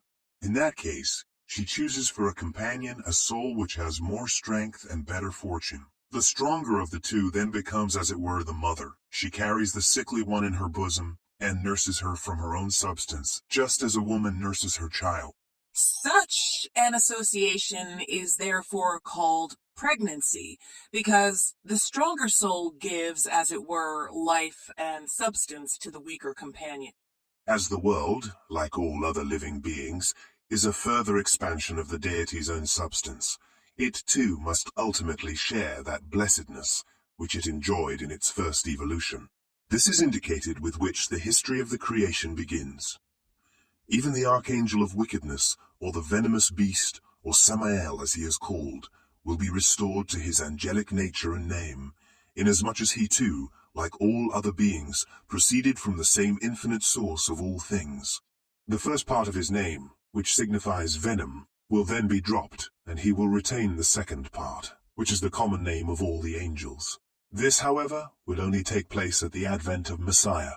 But his coming is retarded by the very few new souls which enter into the world. As many of the old souls which have already inhabited bodies have to re-enter those bodies which are now born, in consequence of having polluted themselves in their previous bodily existence, and the soul of the Messiah, which, like other souls, has its pre-existence in the world of the Sephiroth, cannot be born till all human souls have passed through their period of probation on this earth, because it is to be the last born one at the end of days. Then the great Jubilee year will commence, when the whole pleroma of souls, cleaned and purified, shall return into the bosom of the infinite source. And they shall be in the palace, which is situate in the secret and the secret and the secret and most elevated part of heaven, and which is called the Palace of Love. There, profoundest mysteries are. There dwells the heavenly King, blessed be he with the holy souls, and is united with them by a loving kiss. Sohar 297a. This kiss is the union of the soul with the substance from which it emanated. Then hell shall disappear. There shall be no more punishment, nor temptation, nor sin. Life will be an everlasting feast, a Sabbath without end. Then all souls will be united with the highest soul, and supplement each other in the Holy of Holies of the 7 halls. Everything will then return to unity and perfection. Everything will be united into one idea, which shall be over and fill the whole universe. The basis of this idea, however, the light which is concealed in it, will never be fathomed or comprehended. Only the idea itself which emanates from it shall be comprehended. In that state, the creature will not be distinguished from the Creator. The same idea will illuminate both. Then the soul will rule the universe like God, and what she shall command he will execute. Sohar 1:45a and b. 5. The Kabbalistic view of the Old Testament, and its relation to Christianity. We have already seen that the Kabbalah claims a pre-Adamite existence, and asserts that its mysteries are covertly conveyed in the first 4 books of the Pentateuch. Those of us who read the books of Moses, and cannot discover in them any of the above-mentioned doctrines, will naturally ask for the principles of exegesis whereby these secrets are deduced from, or rather introduced into the text. These principles are laid down in the following declaration. If the law simply consisted of ordinary expressions and narratives, the words of Esau, Hagar, Laban, the ass of Balaam, or of Balaam himself, why should it be called the law of truth, the perfect law, the true witness of God? Each word contains a sublime source. Each narrative points not only to the single instance in question, but also to generals. Sohar 3:149b. Woe be to the Son of Man who says that the Torah, Pentateuch, contains common sayings and ordinaritives. For, if this were the case, we might in the present day compose a code of doctrines from profane writings which should excite greater respect. If the law contains ordinary matter, then there are nobler sentiments in profane codes. Let us go and make a selection from them, and we shall be able to compile a far superior code. But every word of the law has a sublime sense and a heavenly mystery. Now the spiritual angels had to put on an earthly garment when they descended to this earth, and if they had not put on such a garment, they could neither have remained nor be understood on the earth. And just as it was with the angels, so it is with the law. When it descended on earth, the law had to put on an earthly garment to be understood by us, and the narratives are its garment. There are some who think that this garment is the real law, and not the spirit which it clothed, but these have no portion in the world to come. And it is for this reason that David prayed, "Open thou mine eyes, that I may behold the wondrous things out of the law." What is under the garment of the law? There is the garment which everyone can see, and there are foolish people who, when they see a well-dressed man, think of nothing more worthy than this beautiful garment, and take it for the body, whilst the worth of the body itself consists in the soul. The law, too, has a body.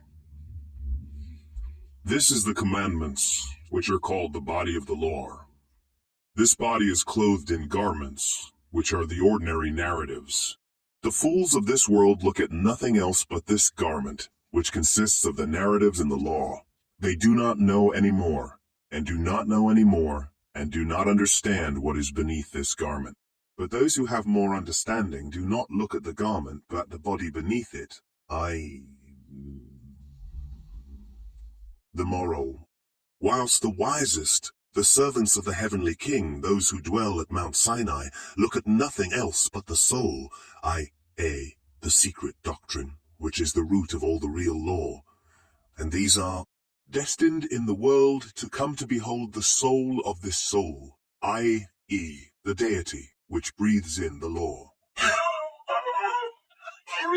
152a. The opinion that the mysteries of the Kabbalah are to be found in the garment of the Pentateuch is still more systematically propounded in the following parable.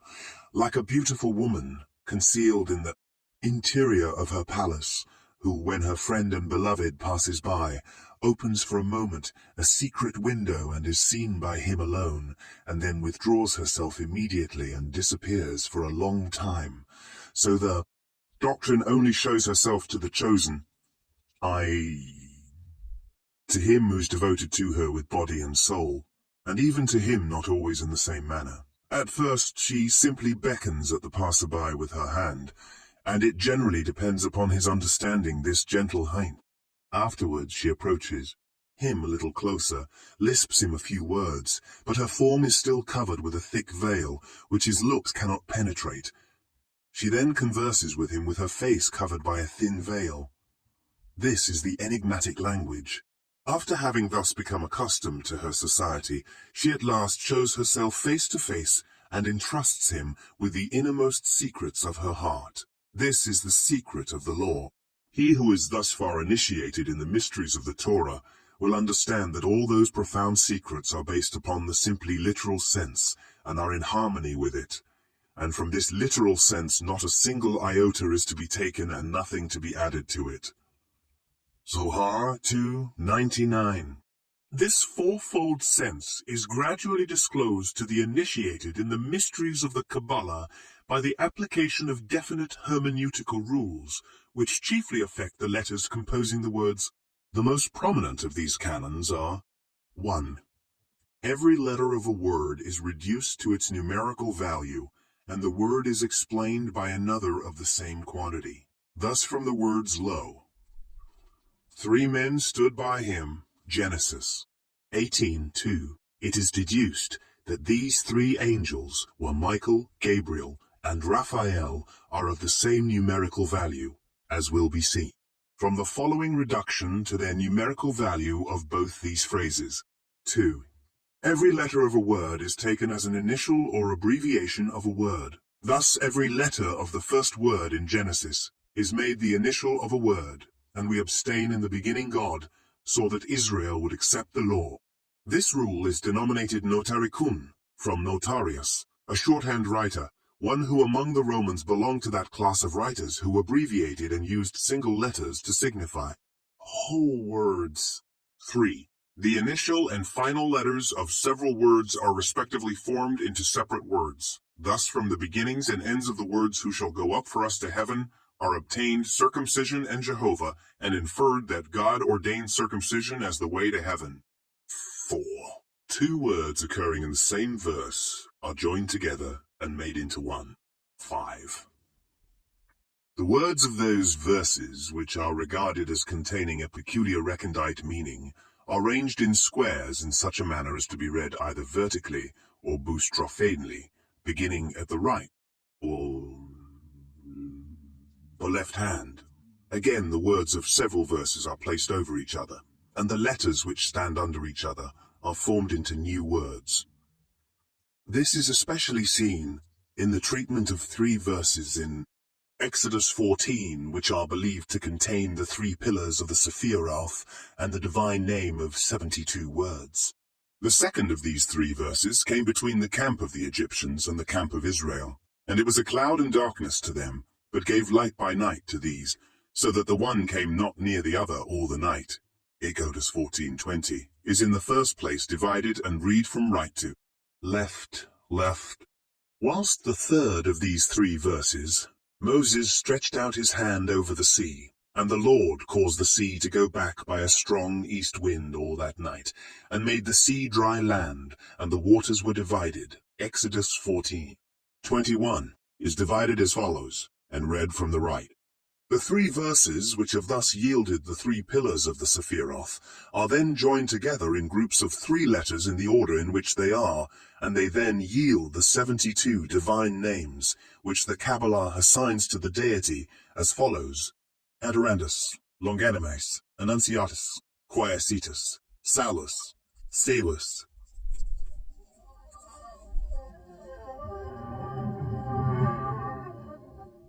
Exaltator, Advocatus, Ens, Sublevator, Decantatus, Opportunus. Exaltabundus, Recordabilis, Expetendus, Custos, Dexter, Fortis, Irvins, Exauditor, Justitin, Rector, Solus, Adolescentia, Senator, Festinus, Salvator, Invocandus.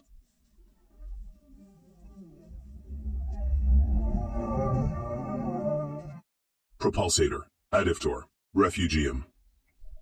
Facies, Gloria, Deprecatio, Expectatio, Cogitabundus. Revelator, Magnificus, Operator, Compatiens.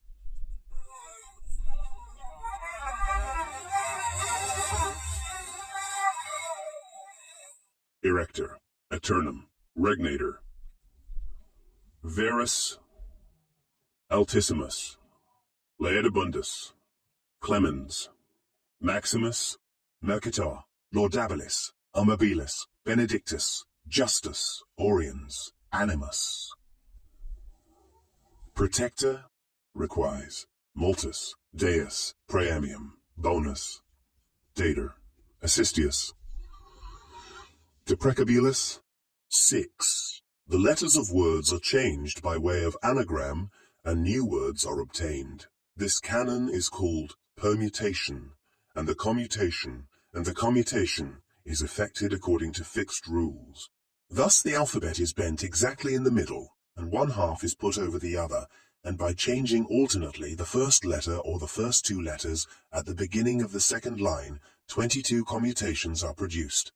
These anagrammic alphabets obtain their respective names from the first two specimen pairs of letter which indicate the interchange. Thus, for instance, the first is called Albath from the first words, the second Abgath, and so on. 1. Albath. 2. Abgath. 3. Agdath. 4. Adbag. 5. Afbad. 6. Avba. 7. Asbav. 8. Akbaz. 9. Atbak. 10. Ibat. 11. Akbi. 12. Albak. 13. Umbal. 14. Anbam. 15. Aspen. 16. Bas. 17. Afbai. 18. Asbaf. 19. Akbaz. 20. Arbak. 21. Ashbar. 22. Athbash. To this list is to be added 23. Abgad. 24. Album. Besides these canons, the Kabbalah also sees a recondite sense in the form of the letters, as well as in the ornaments which adorn them. As to the relation of the Kabbalah to Christianity, it is maintained that this theosophy propounds the doctrine of the Trinity and the sufferings of Messiah. How far this is true may be ascertained from the following passages. We have already remarked in several places that the daily liturgical declaration about the divine unity is that which is indicated in the Bible. Deuteronomy 6:43, where Jehovah occurs. First, then Eloheinu, and then again Jehovah, which three together constitute a unity, and for this reason Jehovah's is in the said place, but there are three names, and how can they be one? And, although we read one, are they really one? Now this is revealed by the vision of the Holy Ghost. And when the eyes are closed, we get to know that the three are only one. This is also the mystery of the voice. The voice is only one, find yet it consists of three elements: fire, warmth, air, breathe, and watery, breath, and water, humidity, yet are all these one in the mystery of the voice, and can only be one. Thus also Jehovah, Eloheinu, and Jehovah constitute 1 to 3 forms which are one, and this is indicated by the voice which man raises, at prayer, thereby to comprehend spiritually the most perfect unity of the Ein Sof for the finite, since all the three Jehovah, Elohenu Jehovah, Elohenu Jehovah, Elohenu Jehovah, are rend with the same loud voice which comprises in itself a trinity. And this is the daily confession of the divine unity, which, as a mystery, is revealed by the Holy Ghost. This unity has been explained in different ways, yet he who understands it in this way is right, and he who understands it in another way is also right. The idea of unity, however, formed by us here below, from the mystery of the audible voice which is one, explains the thing. So here to 43b. On another occasion we are informed that R. Eleazar, whilst sitting with his father R. Simeon, was anxious to know how the two names, Jehovah and Elohim, can be interchanged, seeing that the one denotes mercy and the other judgment. Before giving the discussion between the Father and the Son, it is necessary to remark that whenever the two divine names, Adonai and Jehovah, immediately follow each other, Jehovah is pointed and read Elohim. The reason of this, as it is generally supposed, is to avoid the repetition of Adonai, Adonai, since the tetragrammaton is otherwise always pointed and read. The Kabbalah, however, as we shall see, discovers in it a recondite meaning. R. Elazar, when sitting before his father Ra Simeon, said to him, "We have been taught that whenever Elohim occurs, it denotes justice. Now, how can Elohim sometimes be put for Jehovah, as is the case in those passages wherein Adonai and Jehovah stand together, seeing that the latter denotes mercy in all the passages in which it occurs?" To which he replied, "Thus it is said in the scripture, 'Know therefore this day and consider it in thine heart, that Jehovah is Elohim,' to Deuteronomy 4:19. And again it is written, 'Jehovah is Elohim,' whereupon the Son said, 'I know this forsooth, that justice is sometimes tempered with mercy, and mercy with justice.' Quoth the Father, 'Come and see that it is so.' Jehovah indeed does signify mercy whenever it occurs. But when through sin mercy is changed into justice, then it is written Jehovah, but read Elohim. Now come and see the mystery of the word Jehovah. There are 3 degrees, and each degree exists by itself, i.e. in the deity, although the 3 together constitute one, they are closely united into one, and are inseparable from each other. Soha 365a. We shall only give one more passage bearing on subject of the Trinity. He who reads the word one i.e. in the declaration of the divine unity Shmi must pronounce the Aleph quickly, shorten its sound a little, and not pause at all by this letter, and he who obeys this, his life will be lengthened. Whereupon the disciple said to him, "He has said there are 2, and one is connected with them, and they are 3, but in being 3, they are 1." He said to them, "Those 2 names, Jehovah, Jehovah, are in the declaration, 'Hear, O Israel,' Deuteronomy 6:4, and Eloheinu between them is united with them as the 3rd, and this is the conclusion, which is sealed with the impression of truth. But when these 3 are combined into a unity, they are one in a single unity." 3:262a. Indeed, one codex of the Sohar had the following remark on the words, "Holy, holy, holy is the Lord of hosts." The first holy refers to the Holy Father, the second to the Holy Son, and the third to the Holy Ghost. This passage, however, is omitted from present recensions of the Sohar. Some Jewish writers have felt these passages to be so favorable to the doctrine of the Trinity that they insist upon there being interpolations into the Sohar, whilst others have tried to explain them as referring to the Sephiroth. As to the atonement of the Messiah for the sins of the people, this is not only propounded in the Sohar, but is given as the explanation of the 53rd chapter of Isaiah. When the righteous are visited with sufferings and afflictions to atone for the sins of the world, it is that they might atone for all the sins of this generation. How is this proved? By all the members of the body. When all members suffer, one member is afflicted in order that all may recover. And which of them? The arm. The arm is beaten, the blood is taken from it, and then the recovery of all the members of the body is secured. So it is with the children of the world. They are members one of another, when the Holy One, blessed be he, wishes the recovery of the world. He afflicts one righteous from their midst, and for his sake all are healed. How is this shown? It is written, "He was wounded for our transgressions, he was bruised for our iniquities, and with his stripes we are healed." With his stripes we are healed. Healed, as by the wound of bleeding an arm. And with this wound we are healed. It was a healing to each one of us as members of the body. Sohar 3:218a. To the same effect is the following passage. Those souls which tarry in the nether garden of Eden hover about the world, and when they see suffering or patient martyrs, and those who suffer for the unity of God, they return and mention it to the Messiah. When they tell the Messiah of the afflictions of Israel in exile, and that the sinners among them do not reflect in order to know their Lord, he raises his voice and weeps because of those sinners, as it is written, "He is wounded for our transgressions." Whereupon those souls return and take their place.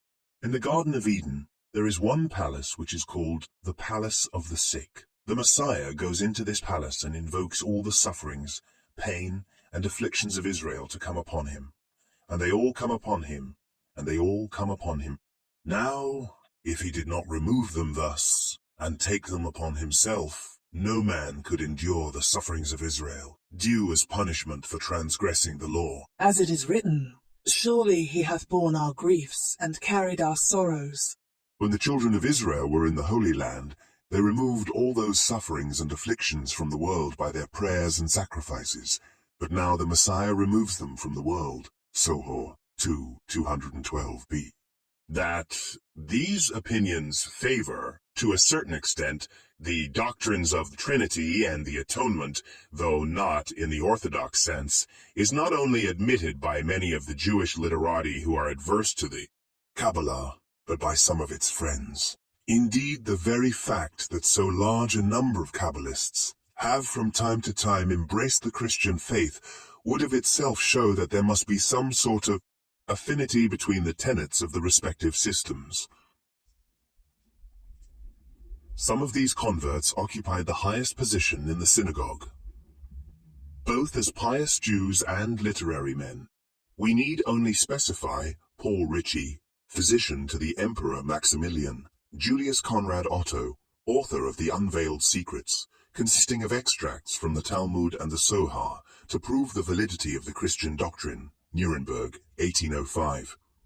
John Stephen Rittengill, grandson of the celebrated Don Isaac Abravanel, and translator of the book Yetzirah, or of Creation into Latin, Amsterdam, 1642, and Jacob Frank, the great apostle of the Kabbalah in the 18th century, whose example in professing Christianity was followed by several thousands of his disciples.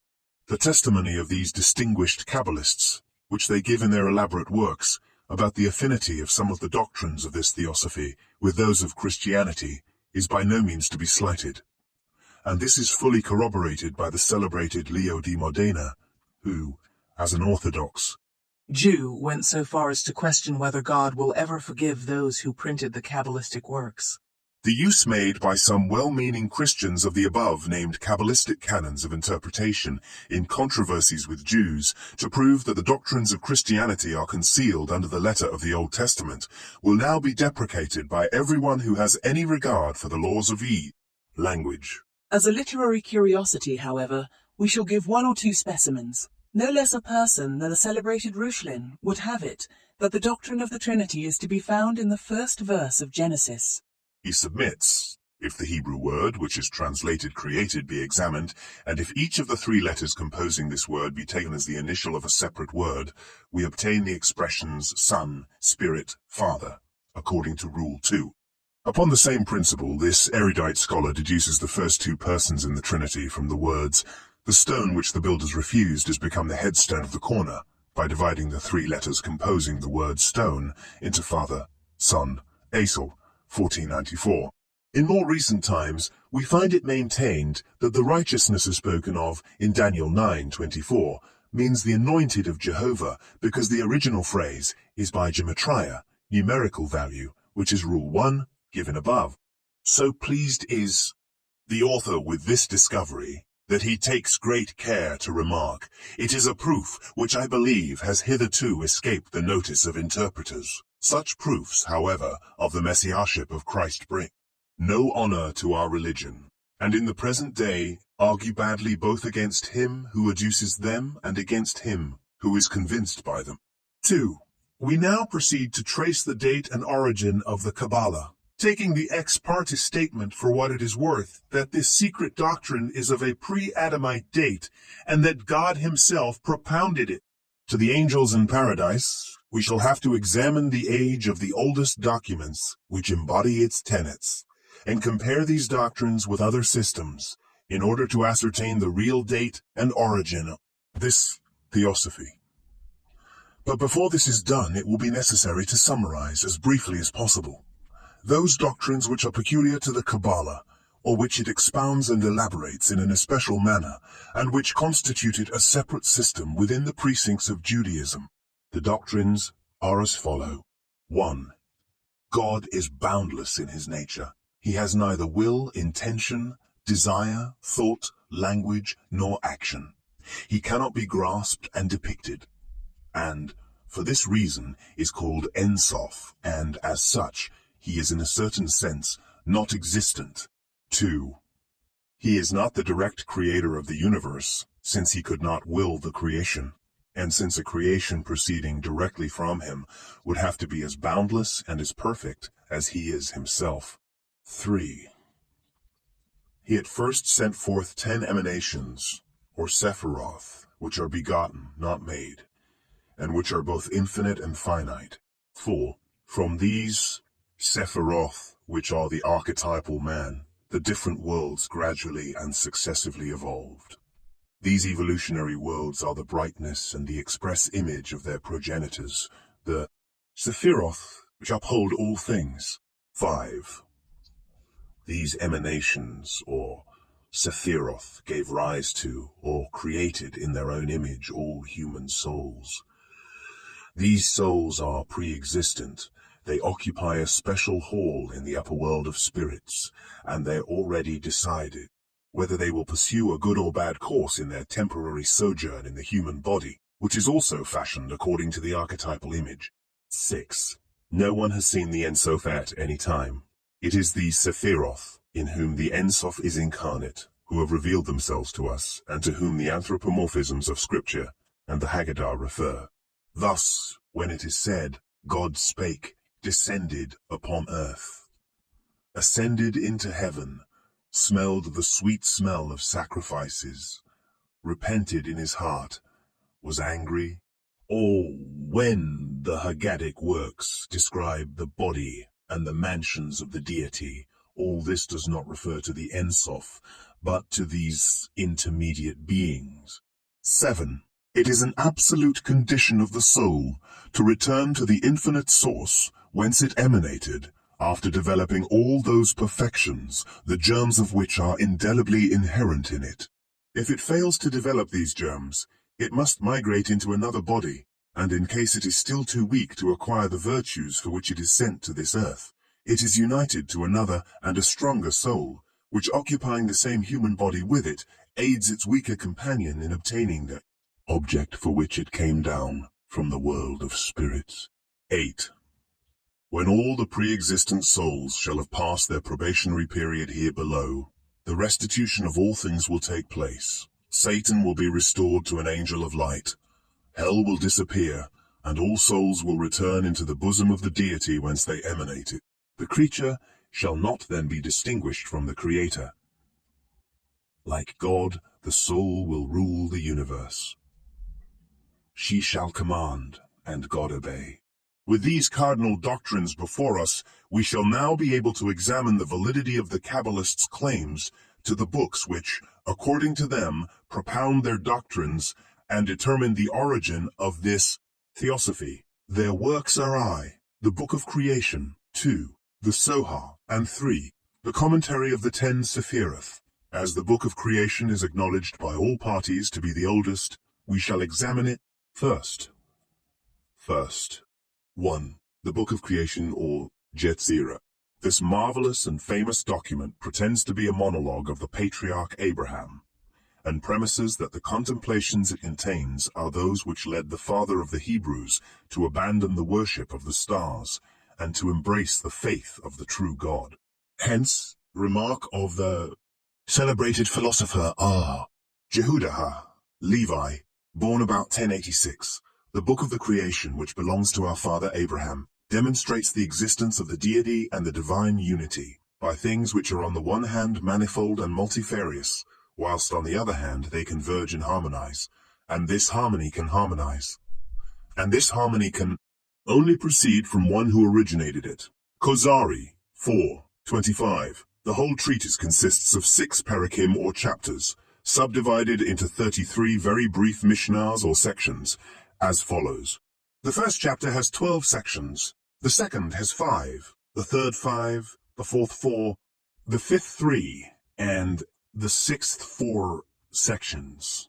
The doctrines which it propounds are delivered in the style of aphorisms or theorems, and, pretending to be the dicta of Abraham, are laid down very dogmatically, in a manner becoming the authority of this patriarch. As has already been intimated, the design of this treatise is to exhibit a system whereby the universe may be viewed methodically in connection with the truths given in the Bible, thus shewing from the Bible, thus shewing from the gradual and systematic development of the creation, and from the harmony which prevails in all its multitudinous component parts, that one God produced it all, and that he is over all. The order in which God gave rise to this creation out of nothing, and the harmony which pervades all the constituent parts of the universe, are shown by the analogy which subsists between the visible things and the signs of thought, or the means whereby wisdom is expressed and perpetuated among men, since the letters have no absolute value, nor can they be used as mere forms, but serve as the medium between essence and form, and like words assume the relation of form to the real essence, and of essence to the embryo, and unexpressed thought. Great value is attached to these letters, and to the embryo and unexpressed thought, great value is attached to these letters, and to the combinations and analogies of which they are capable. The patriarch Abraham, therefore, employs the double value of the 22 letters of the Hebrew alphabet. He uses them, both in their phonetic nature and in their sacred character, as expressing the divine truths of the scriptures. But since the Hebrew alphabet is also used as numerals, which are represented by the fundamental number 10, and since the vowels of the language are also 10 in number, this decade is added to the 22 letters, and these two kinds of signs, the 22 letters of the alphabet, and the 10 fundamental numbers, are designated the 30 ways of secret wisdom, and the treatise opens with a declaration by 32 paths of secret wisdom, the eternal, the Lord of hosts, the God of Israel, the living God, the King of the universe, the merciful and gracious, the high and exalted God, he who inhabiteth eternity, glorious and holy is his name, hath created the world by means of numbers, phonetic language, and writing. Sefer Yetzirah, Chapter 1, Mishnah 1. First of all comes the fundamental number 10. This decade is divided into a tetrade and hexade, and thereby is shown the gradual development of the world out of nothing. At first there existed nothing except the divine substance, with the creative idea and the articulate creative word as the Spirit or the Holy Spirit, which is one with the divine substance and indivisible. Hence, the Spirit of the living God stands at the head of all things, and is represented by the number 1. One is the Spirit of the living God, blessed be his name, who liveth forever, voice, spirit, and word. This is the Holy Ghost. Chapter 1, Mishnah 9. From this Spirit, the whole universe proceeded in gradual and successive emanations, in the following order. The creative air, represented by number 2, emanated from the Spirit. In it, he engraved the 22 letters. The water again, represented by the number 3, proceeded from the air. In it he engraved darkness and emptiness, slime and dung, whilst the ether or fire, represented by the number 4, emanated from the water.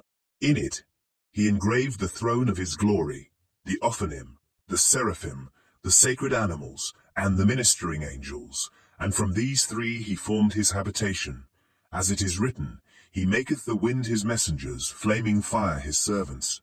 These intermediate members between the Creator and the created world sustain a passive and created relationship to God, and an acting and creating relationship to the world, so that God is neither in immediate connection with the created and material universe, nor is his creative fiat hindered by matter. Then comes the hexade, each unit of which represents space in the 6 directions, or the 4 corners of the world, east, west, north, and south, as well as height and depth which emanated from the ether, and in the center of which is the holy temple supporting the whole. These constitute the primordial 10, from which the whole universe proceeded. And lastly follow the 22 letters, by means of which God, having drawn, hewn, and weighed them, and having variously changed and put them together, formed the souls of everything that has been made, and that shall be made. Chapter 2, Mishnah 2.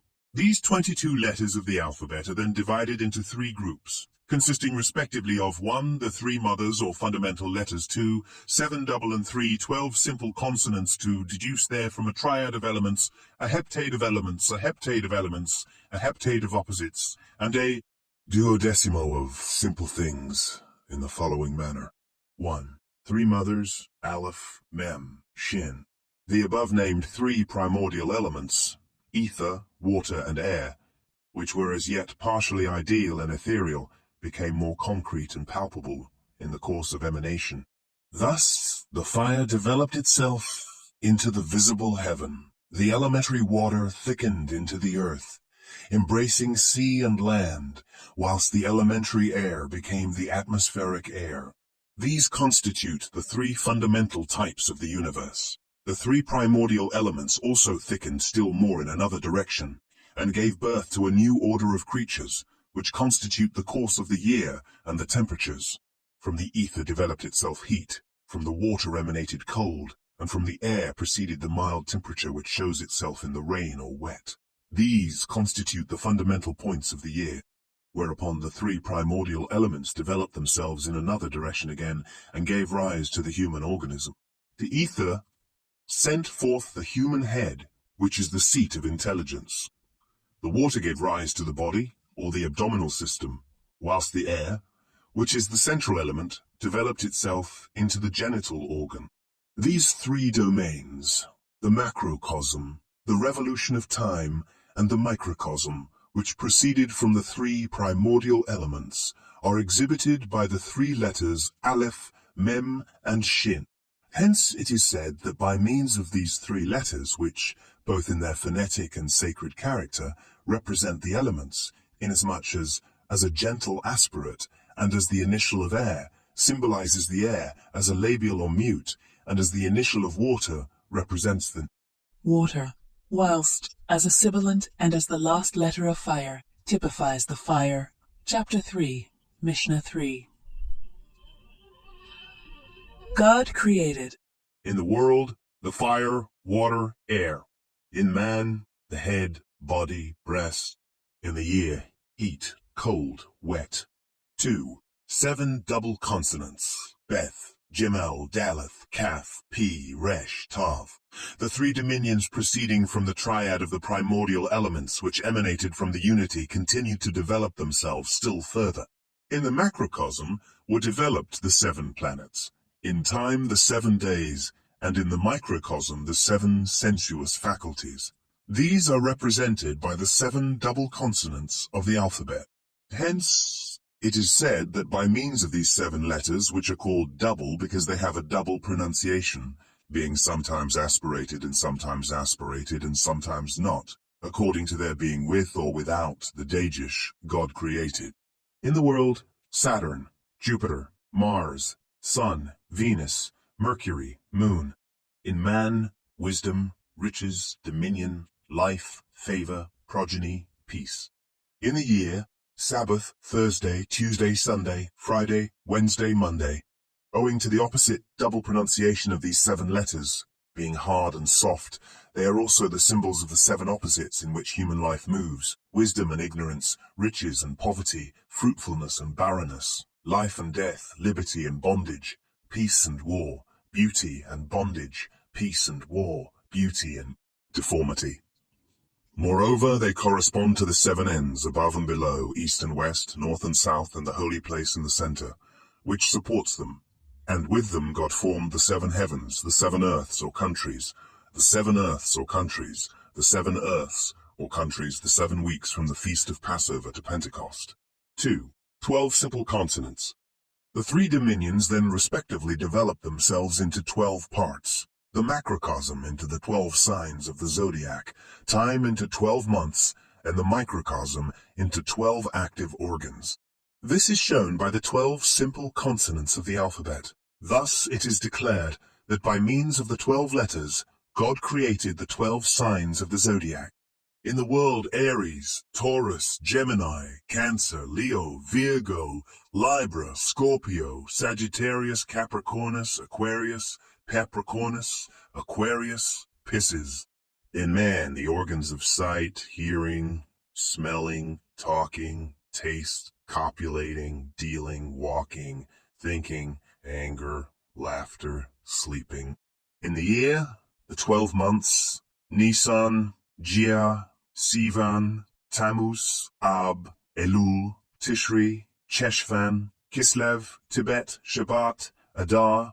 The 3 dominions continued gradually to develop into that infinite variety of objects which is perceptible in each. This infinite variety, proceeding from the combination of a few, is propounded by means of the great diversity of combinations and permutations of which the whole alphabet is capable.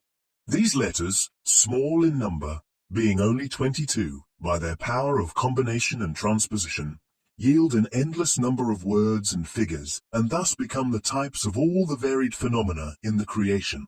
Just as the 22 letters yield 231 types by combining Aleph with all the letters and all the letters with Aleph, Beth with all the letters and all the letters with Beth, so all the letters with Beth, so all the formations and all that is spoken proceed from one name. Chapter 2, Mishnah.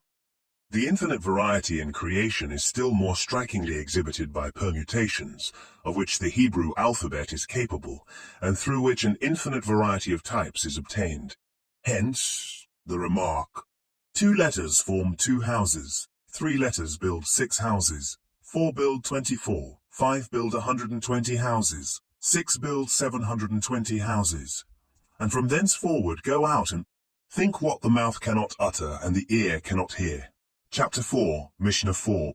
In order to ascertain how often a certain number of letters can be transposed, the product of the preceding number must be multiplied with it.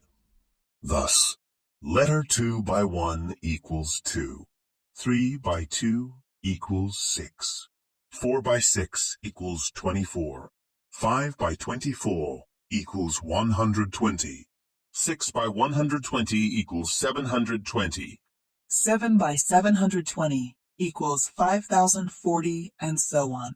Accordingly, the material form of the spirit, represented by the 22 letters of the alphabet, is the form of all existing beings. Apart from the 3 dominions, the macrocosm, time, and microcosm, it is only the infinite who can be perceived, and of whom this triad testifies. For which reason, it is denominated the 3 true witnesses. Each of this triad, notwithstanding its multifariousness, constitutes a system, having its own center and dominion. Just as God is the center of the universe, the heavenly dragon is the center of the macrocosm. The foundation of the year is the revolution of the zodiac, whilst the center of the microcosm is the heart. The first is like a king on his throne, the second is like a king living among his subjects, and the third is like a king in war. The reason why the heart of man is like a monarch in the midst of war is that the 12 principal organs of the human body are arrayed against each other in battle array. 3 serve love, 3 hatred, 3 engender life, and 3 death. The 3 engendering love are the heart, the ears, and the mouth. The 3 for enmity are the liver, the gall, and the tongue. But God, the faithful King, rules over all the 3 systems. 1, i.e., God is over the 3. The 3 are over the 7 over the 12, and all are internally connected with each other. Chapter 6, Mishnah 3. Thus the whole creation is one connected whole. It is like a pyramid pointed at the top, which was its beginning, and exceedingly broad in its basis, which is its fullest development in all its multitudinous component parts. Throughout the whole are perceptible 2 opposites, with a reconciling medium. Thus, in the macrocosm, the ethereal fire is above, the water below, and the air is between these hostile elements to reconcile them. Chapter 6, Mishnah 1. The same is the case in the heaven, earth, and the atmosphere, as well as in the microcosm. But all the opposites in the cosmic, telluric, and organic spheres, as well as in the moral world, are designed to balance each other. God has placed in all things one to oppose the other. Good to oppose evil, good proceeding from good and evil from evil. Good purifies evil, and evil purifies good. Good is in store for the good, and evil is reserved for the good, and evil is reserved for the evil. Chapter 6, Mishnah 2. From this analysis of its contents, it will be seen that the book Yetzirah, which the Kabbalists claim as their oldest document, has really nothing in common with the cardinal doctrines of the Kabbalah. There is not a single word in it bearing on the Ein Sof, the archetypal man, the speculations about the being and nature of the deity, and the Sephiroth, which constitute the essence of the Kabbalah. Even its treatment of the 10 digits, as part of the 32 ways of wisdom whereby God created the universe, which has undoubtedly suggested to the authors of the Kabbalah the idea of the 10 Sephiroth, is quite different from the mode in which the Kabbalistic Sephiroth are depicted, as may be seen from a most cursory comparison of the respective diagrams which we have given to illustrate the plans of the two systems. Besides the language of the book, Yetzirah and the train of ideas therein enunciated, as the erudite Zunz rightly remarks, show that this treatise belongs to the Geonim period, i.e., about the 9th century of the Christian era, when it first became known. The fabrication of this pseudograph was evidently suggested by the fact that the Talmud mentions some treatises on the creation, denominated which Archanina and Ar-Oshaja studied every Friday, whereby they produced a calf 3 years old and ate it, and whereby Rar, Joshua ben Chananjar declared he could take fruit and instantly produce the trees which belonged to them. Indeed, Dr. Chwolson of Petersburg has shown in his treatise on the remnants of the ancient Babylonian literature in Arabic translations that the ancient Babylonians laid it down as a maxim that if a man were minutely and carefully to observe the process of nature, he would be able to imitate nature and produce sundry creatures. He would not only be able to create plants and metals, but even living beings. These artificial productions the Babylonians call productions or formations. Gautami, the author of the Agricultura Nabat, who lived about 1400 BCE, devoted a long chapter to the doctrine of artificial productions. The ancient sorcerer Enkidu declares in his work on artificial productions that he created a man and showed how he did it, but he confesses that the human being was without language and reason, that he could not eat, but simply opened and closed his eyes.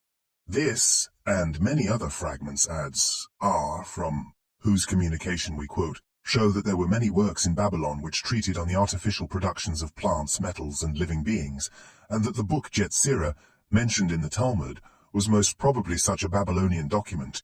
As the document on creation, mentioned in the Talmud, was lost in the course of time, the author of the treatise which we have analyzed tried to supply the loss, and hence not only called his production by the ancient name the Book of Creation, but ascribed it to the patriarch Abraham.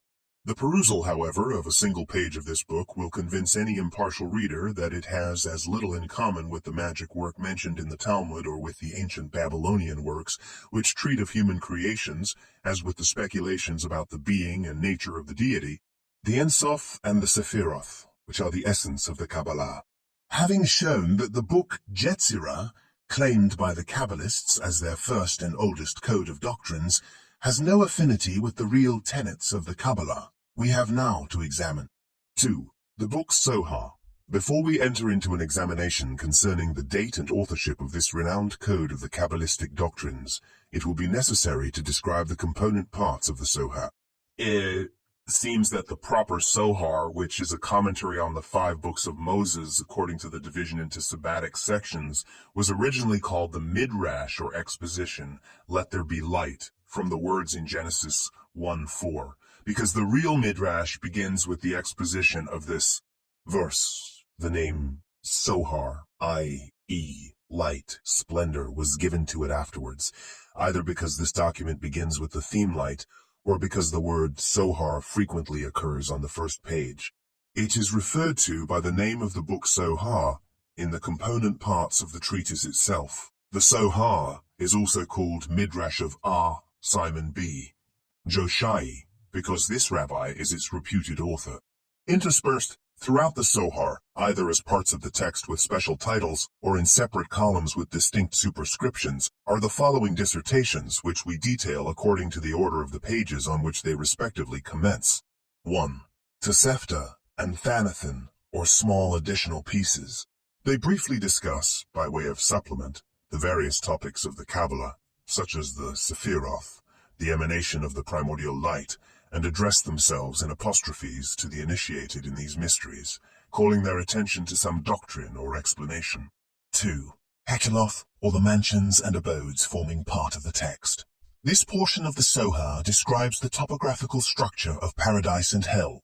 The mansions or palaces, which are 7 in number, were at first the habitation of the earthly Adam, but after the fall of the protoplasts, were rearranged to be the abode of the beatified saints. who for this reason have the enjoyment both of this world and the world to come. The 7 words in Genesis 1:2 are explained to describe these 7 mansions. Sohar 1:45a describes the 7 hells. 3. Sithra Torah, or the mysteries of the Pentateuch, given in separate columns. It discusses the diverse topics of the Kabbalah, such as the evolution of the Sephiroth, the emanation of the Sephiroth, the emanation of the primordial light. 4. Midrash Ha, Neelam, or the hidden Midrash, occupies parallel columns with the text in vol. 197a, 140a, and endeavors more to explain passages of scripture mystically by way of remasim and gematrias and allegorically than to propound the doctrines of the Kabbalah. Thus, Abraham's prayer for Sodom and Gomorrah is explained as an intercession by the congregated souls of the saints in behalf of the sinners about to be punished. Sohar 1:104b. Lot's 2 daughters are the 2 proclivities in man, good and evil. Besides this mystical interpretation wherein the Kabbalistic rules of exegesis are largely applied, the distinguishing feature of this portion of the Sohar is its discussion on the properties and destiny of the soul, which constitute an essential doctrine of the Kabbalah. 5. Raja Mehemna, or the Faithful Shepherd. This portion of the Sohar is given in the 2nd and 3rd volumes, in parallel columns with a text. It derives its name from the fact that it records the discussions which Moses the faithful shepherd held in conference with the prophet Elias, and with Simon B. Jochai, the celebrated master of the Kabbalistic school, who is called the Sacred Light. The chief object of this portion is to show the profound and allegorical import of the Mosaic commandments and prohibitions, as well as of the rabbinic injunctions and religious practices which obtained in the course of time. At the dialogue which Moses the lawgiver holds with Simon B. Jochai the Kabbalistic lawgiver, not only is a prophet Elias present, but Abraham, Isaac, Jacob, Aaron, David, Solomon, and God himself make their appearance. The disciples of Simon are frequently in ecstasies when they hold converse with these illustrious patriarchs and kings of bygone days. 6. Raz de Razin, or the Secret of Secrets, Original Secrets, is given in vol. 270a, 75a, and is especially devoted to the physiognomy of the Kabbalah and the connection of the soul with the body based upon the advice of Jethro to his son-in-law Moses, and thou shalt look into the face. Exodus 18:21. 7. Saba de Mishpatim, or the Discourse of the Aged in Mishpatim, given in vol. 294a, 114a. The Aged is the prophet Elias, who holds converse with Simon B. Jochai about the doctrine of metempsychosis, and the discussion is attached to the sabbatic section, Exodus, because the Kabbalah takes this word to signify punishments of souls and finds its psychology in this section. So enraptured were the disciples when their master, the Sacred Light, discoursed with Moses on this subject, that they knew not whether it was day or night, or whether they were in the body or out of the body. Sohar 2:105b. 8. Sifra Detzniutha, or the Book of Secrets or Mysteries, given in vol. 2:176b, 178b. It is divided into 5 sections, and is chiefly occupied with discussing the questions involved in the creation, example, the transition from the infinite to the finite, from absolute unity to multifariousness, from pure intelligence to matter, the double principle of masculine and feminine, expressed in the Tetragrammaton, the androgynous protoplast, the demonology concealed in the letters of Scripture as seen in Genesis 6:2, Joshua 2:1, 1 Kings 8:3-16, the mysteries contained in Isaiah 1:4, and the doctrine of the Sephiroth concealed in Genesis 1, as well as with showing the import of the letters composing the Tetragrammaton, which were the principal agents in the creation. This portion of the Sohar has been translated into Latin by Rosenroth in the 2nd volume of his Kabbalah Denudata, Frankfurt on the Main, 1684. 9. Idra Rabbah, or the Great Assembly, is given in vol. 3:127b, 145a, and derives its name from the fact that it purports to give the discourses which R. Simon B. Jochai delivered to his disciples, who congregated around him in large numbers. Upon the summons of the sacred light, his disciples assembled to listen to the secrets and enigmas contained in the Book of Mysteries. Hence, it is chiefly occupied with a description of the form and various members of the deity, a disquisition on the relation of the deity, in his two aspects of the aged and the young to the creation and the universe, as well as on the diverse gigantic members of the deity, such as the head, the beard, the eyes, the nose. A dissertation on pneumatology, demonology. It concludes with telling us that 3 of the disciples died during these discussions. This portion too is given in a Latin translation in the 2nd volume of Rosenroth's Kabbalah Dignidata. 10. Januka, or the Discourse of the Young Man, is given in vol. 3, 186a, 192a, and forms part of the text of the Sohar on the Sabbatic section called Balak. It derives its name from the fact that the discourses therein recorded were delivered by a young man under the following circumstances. Re. Isaac and R. Jehuda, 2 of R. Simon B. Jochai's disciples, when on a journey, and passing through the village where the widow of R. Hamnuna Saba resided, visited this venerable woman. She asked her son, the young hero of this discourse, who had just returned from school, to go to these 2 rabbins to receive their benediction. But the youth would not approach them because he recognized, from the smell of their garments, that they had omitted reciting on that day the prescribed declaration about the unity of the deity. When at meals this wonderful Januka gave them sundry discourses on the mysterious import of the washing of hands, based on Exodus 30:20, on the grace recited at meals, on the Shekinah, on the angel who redeemed Jacob, which elicited the declaration from the rabbins that this youth is not the child of human parents. And when hearing all this, Simon B. Jochai coincided in the opinion that this youth is of superhuman origin. 11. Idra Sutta, or the Small Assembly, is given in vol. 3, 287b, 296b, and derives its name from the fact that many of the disciples of R. Simon B. Jochai had died during the course of these Kabbalistic revelations, and that this portion of the Sohar contains the discourses which the sacred light delivered before his death to the small assembly of 6 pupils who still survived and congregated to listen to the profound mysteries.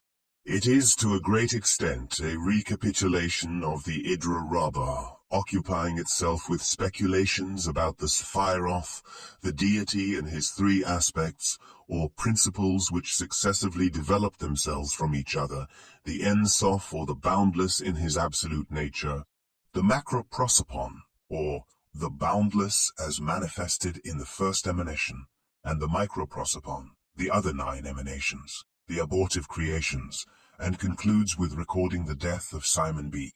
Jochai, the sacred light and the medium through whom God revealed the contents of the Sohar. The Idra Sutta has been translated into Latin by Rosenroth in the 2nd volume of his Kabbalah Denudata.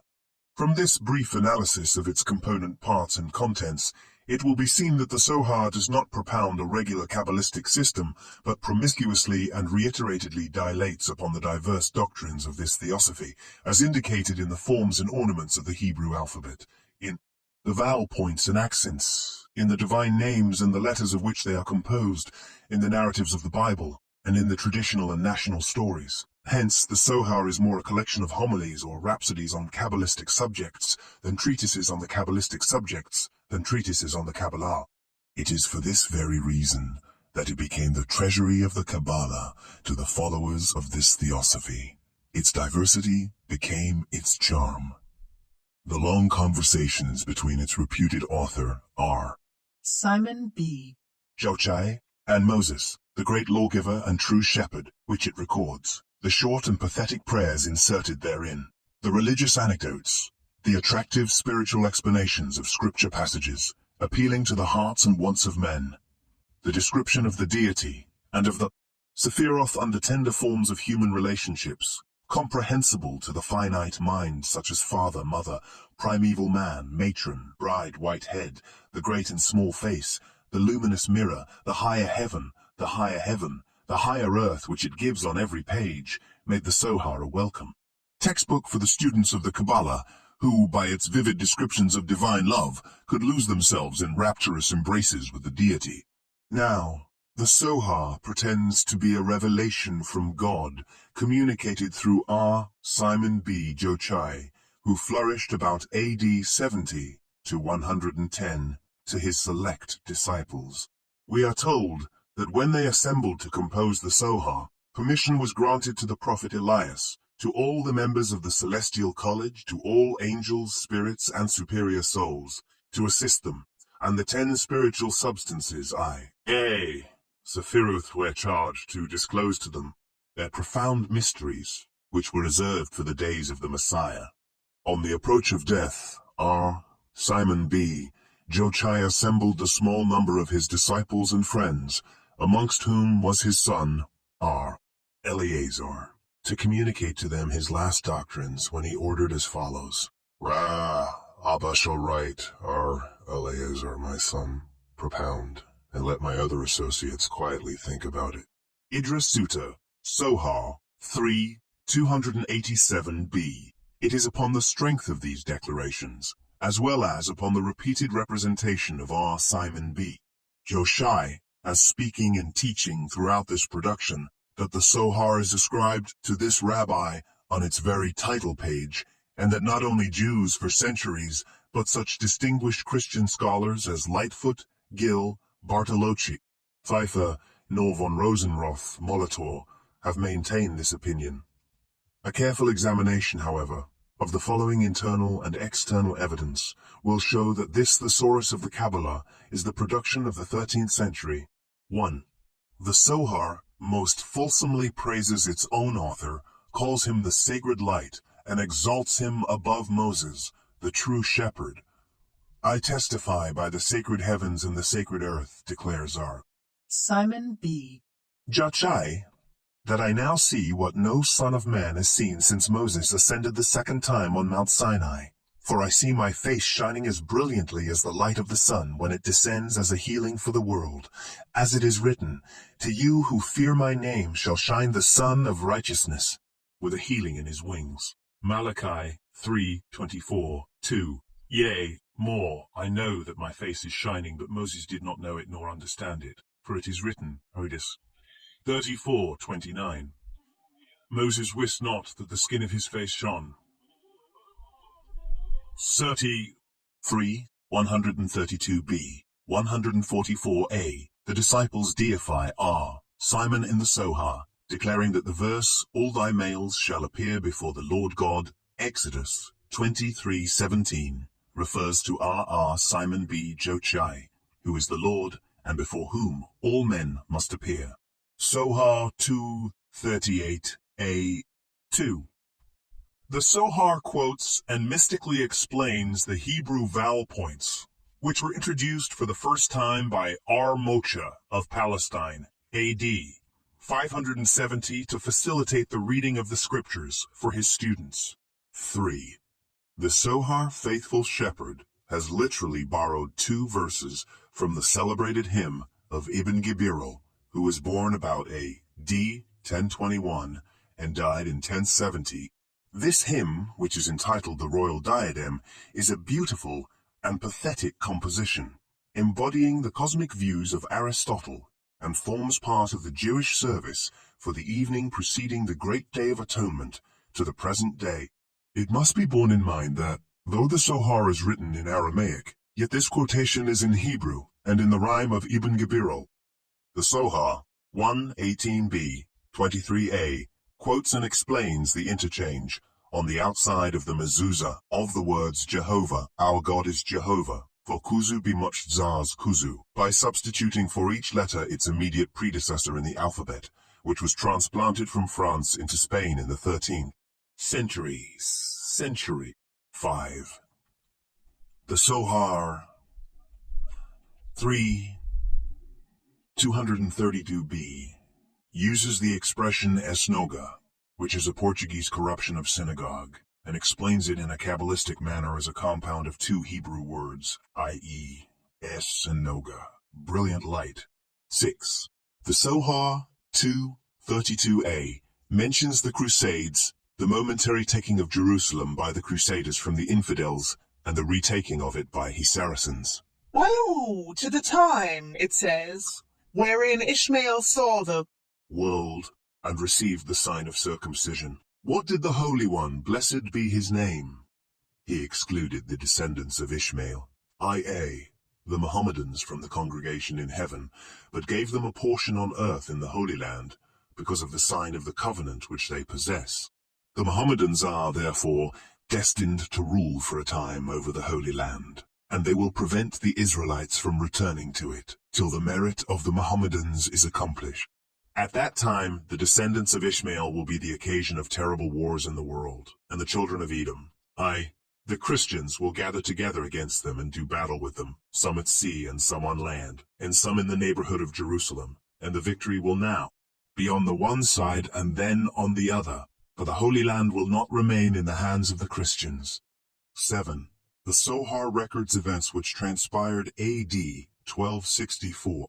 Thus on Numbers 24:17, which the Sohar explains is referring to the time preceding the advent of Messiah, it remarks, "The Holy One, blessed be he, is prepared to rebuild Jerusalem. Previous to the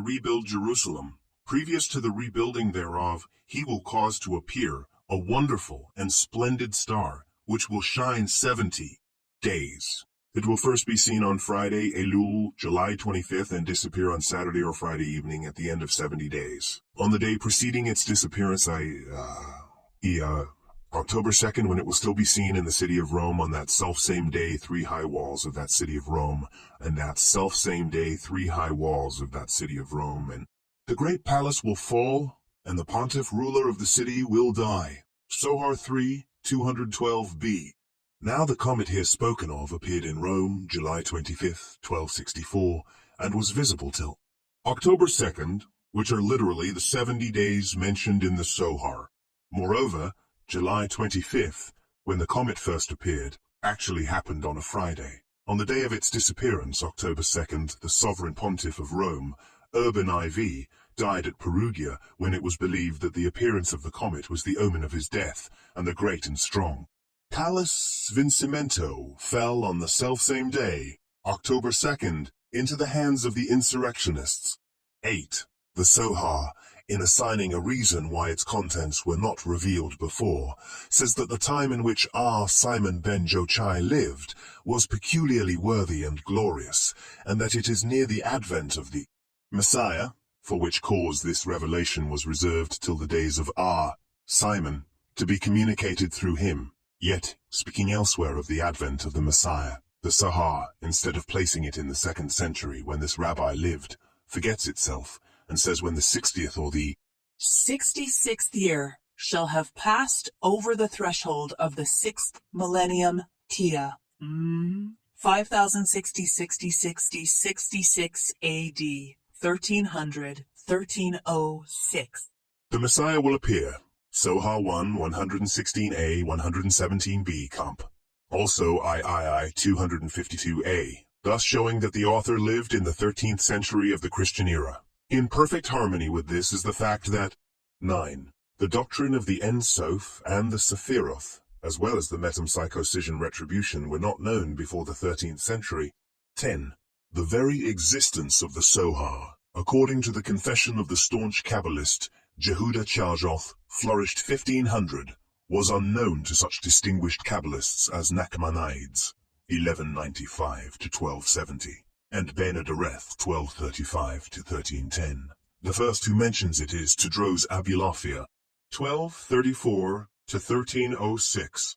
11. Isaac of Akko, flourished 1290, fully confirms all that we have hitherto adduced from the import of this book, by his testimony that the Sohar was put into the world from the head of a Spaniard. To the same effect is the testimony of Joseph ibn Waqar, who in speaking of later books which may be relied upon, recommends only those of Moses Nachmanides and Tedros Abulafia. But he adds, the Sohar is full of errors, and one must take care not to be misled by them. Upon which, the erudite Steinschneider rightly remarks, this is an impartial and indirect testimony that the Sohar was recognized scarcely 50 years after its appearing as one of the later works, and was not attributed to Simon ben Jochai. 12. That Moses de Leon, who first published and sold the Zohar, as the production of R. Simon B. Jochai, was himself the author of it, was admitted by his own wife and daughter, as will be seen from the following account in the book Judaism, pp. 8, 88, 89, 95, ed. Filipowski, London, 1857, which we give in an abridged form. When Isaac of Arco, who escaped the massacre after the capture of this city, A.D. 1291, came to Spain and there saw the Zohar, he was anxious to ascertain whether it was genuine, since it pretended to be a Palestine production.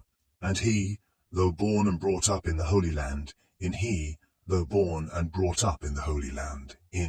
constant intercourse with the disciples of the celebrated Kabbalist Nachmanides, had never heard a syllable about this marvelous work.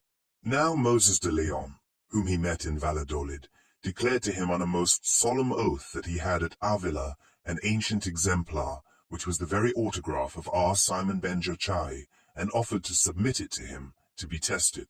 In the meantime, however, Moses de Leon was taken ill on his journey home, and died at Arevalo, AD 1305.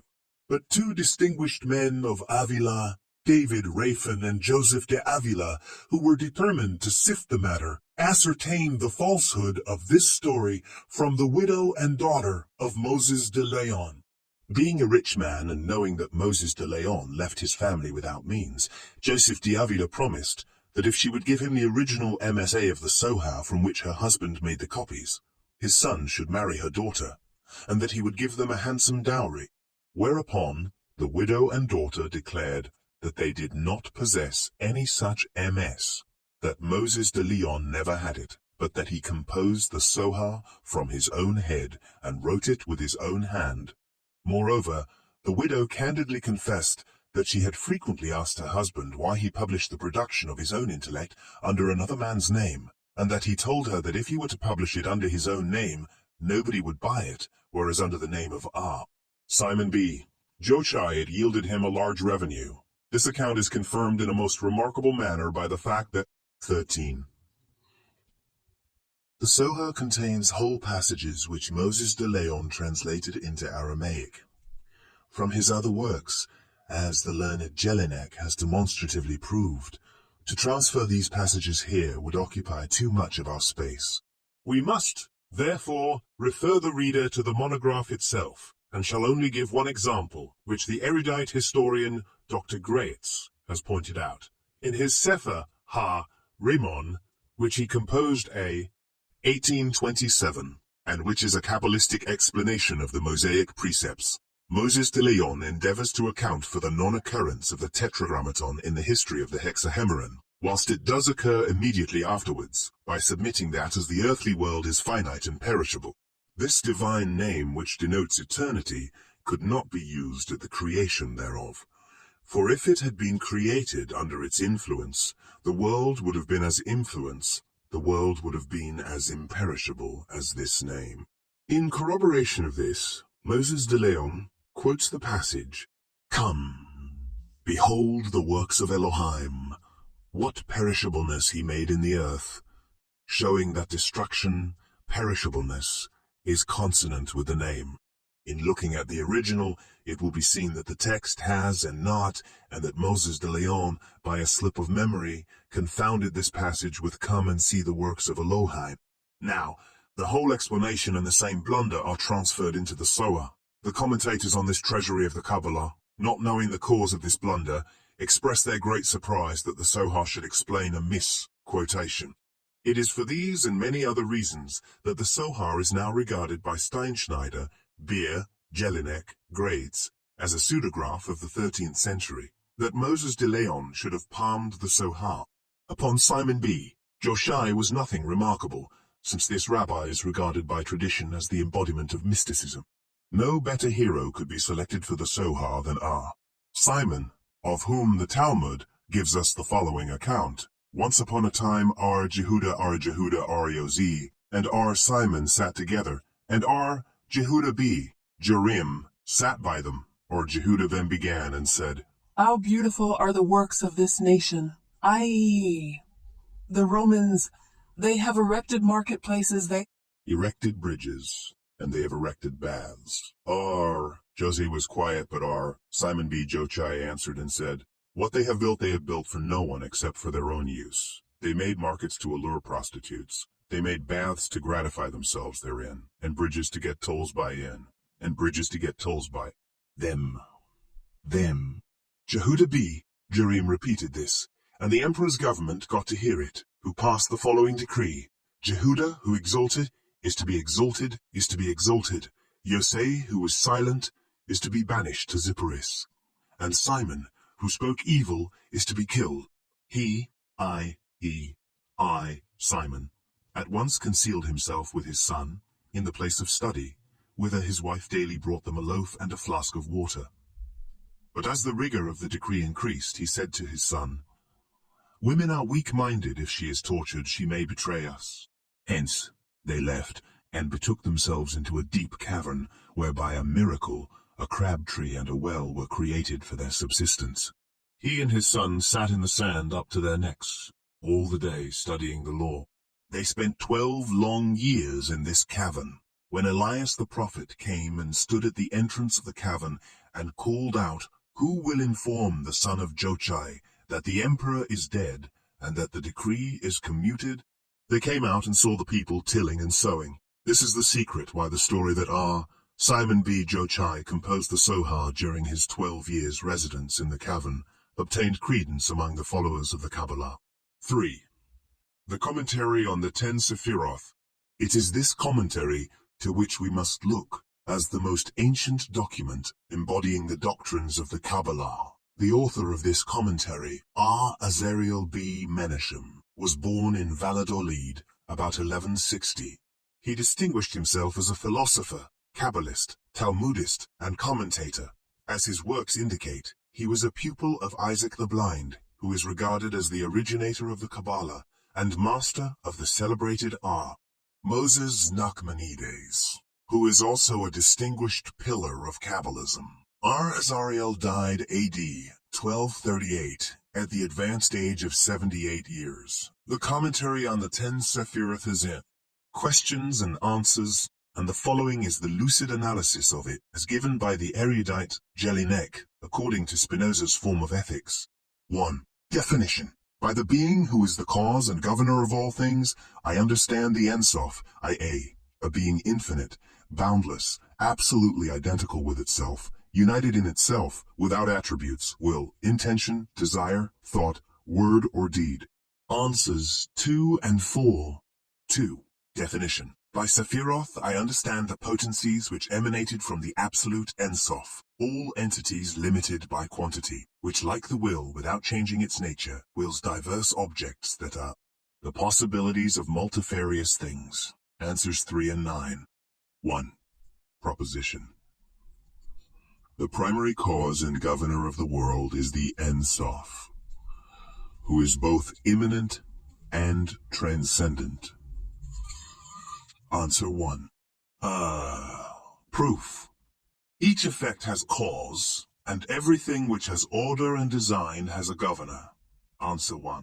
B. Proof. Everything visible has a limit. What is limited is finite. What is finite is not absolutely identical. The primary cause of the world is invisible, therefore unlimited, infinite, absolutely identical. Absolutely identical.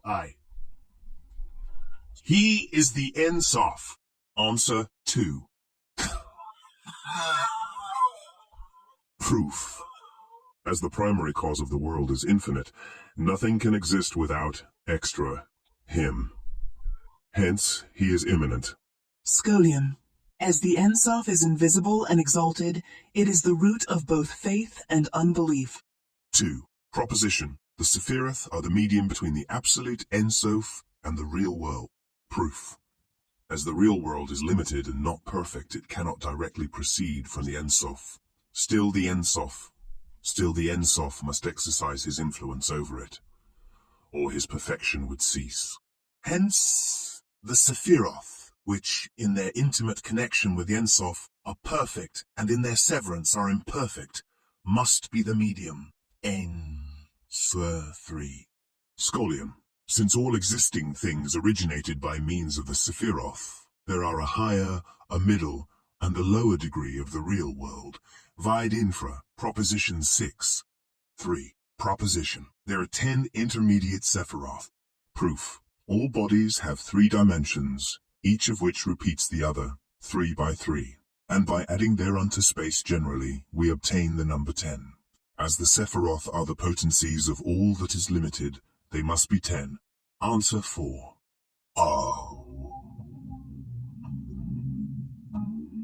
Scolion. The number 10 does not contradict the absolute unity of the Ein Sof, as 1 is the basis of all numbers. Plurality proceeds from unity. The germs contain the development, just as fire, flame, sparks and color have one basis, though they differ from one another. Answer 6. B. Scolion. Just as cogitation or thought, and even the mind as a cogitated object is limited, becomes concrete, and has a measure although pure thought proceeds from the Ein Sof, so limit, measure, and concretion are the attributes of the Sephiroth. Answer 7. 4. Proposition. The Sephiroth are emanations and not creations. 1. Proof. As the absolute Ein Sof is perfect, the Sephiroth proceeding therefrom must also be perfect. Hence they are not created. Answer 5. 2. Proof. All created objects diminish by abstraction. The Sephiroth do not lessen, as their activity never ceases. Hence they cannot be created. Scolion. The first Sephira was in the Ein Sof as a power before it became a reality. Then the second Sephira emanated as a potency for the intellectual world, and afterwards the other Sephiroth emanated for the sensuous and material world. This, however, does not imply a prius and posterius or a gradation in the Ein Sof, but just as a light, whose kindled lights would shine sooner and later and variously, so it embraces all in unity. Answer 8. 5. Proposition. The Sephiroth are both active and passive. Proof. As the Sephiroth do not set aside the unity of the Ein Sof, each one of them must receive from its predecessor, and impart to its predecessor, and impart to its successor, i.e., receptive and imparting. Answer 9. 6. Proposition. The first Sephira is called inscrutable height, the second, wisdom, the third, intelligence, the fourth, love, the fifth, justice, the sixth, beauty, the seventh, firmness, the eighth, splendor, the ninth, the righteous is the foundation of the world, and the 10th, righteousness. Scolion. The first 3 Sephiroth form the world of thought, the second 3 the world of soul, and the 4 last the world of body, thus corresponding to the intellectual, moral, and material worlds. Answer 10.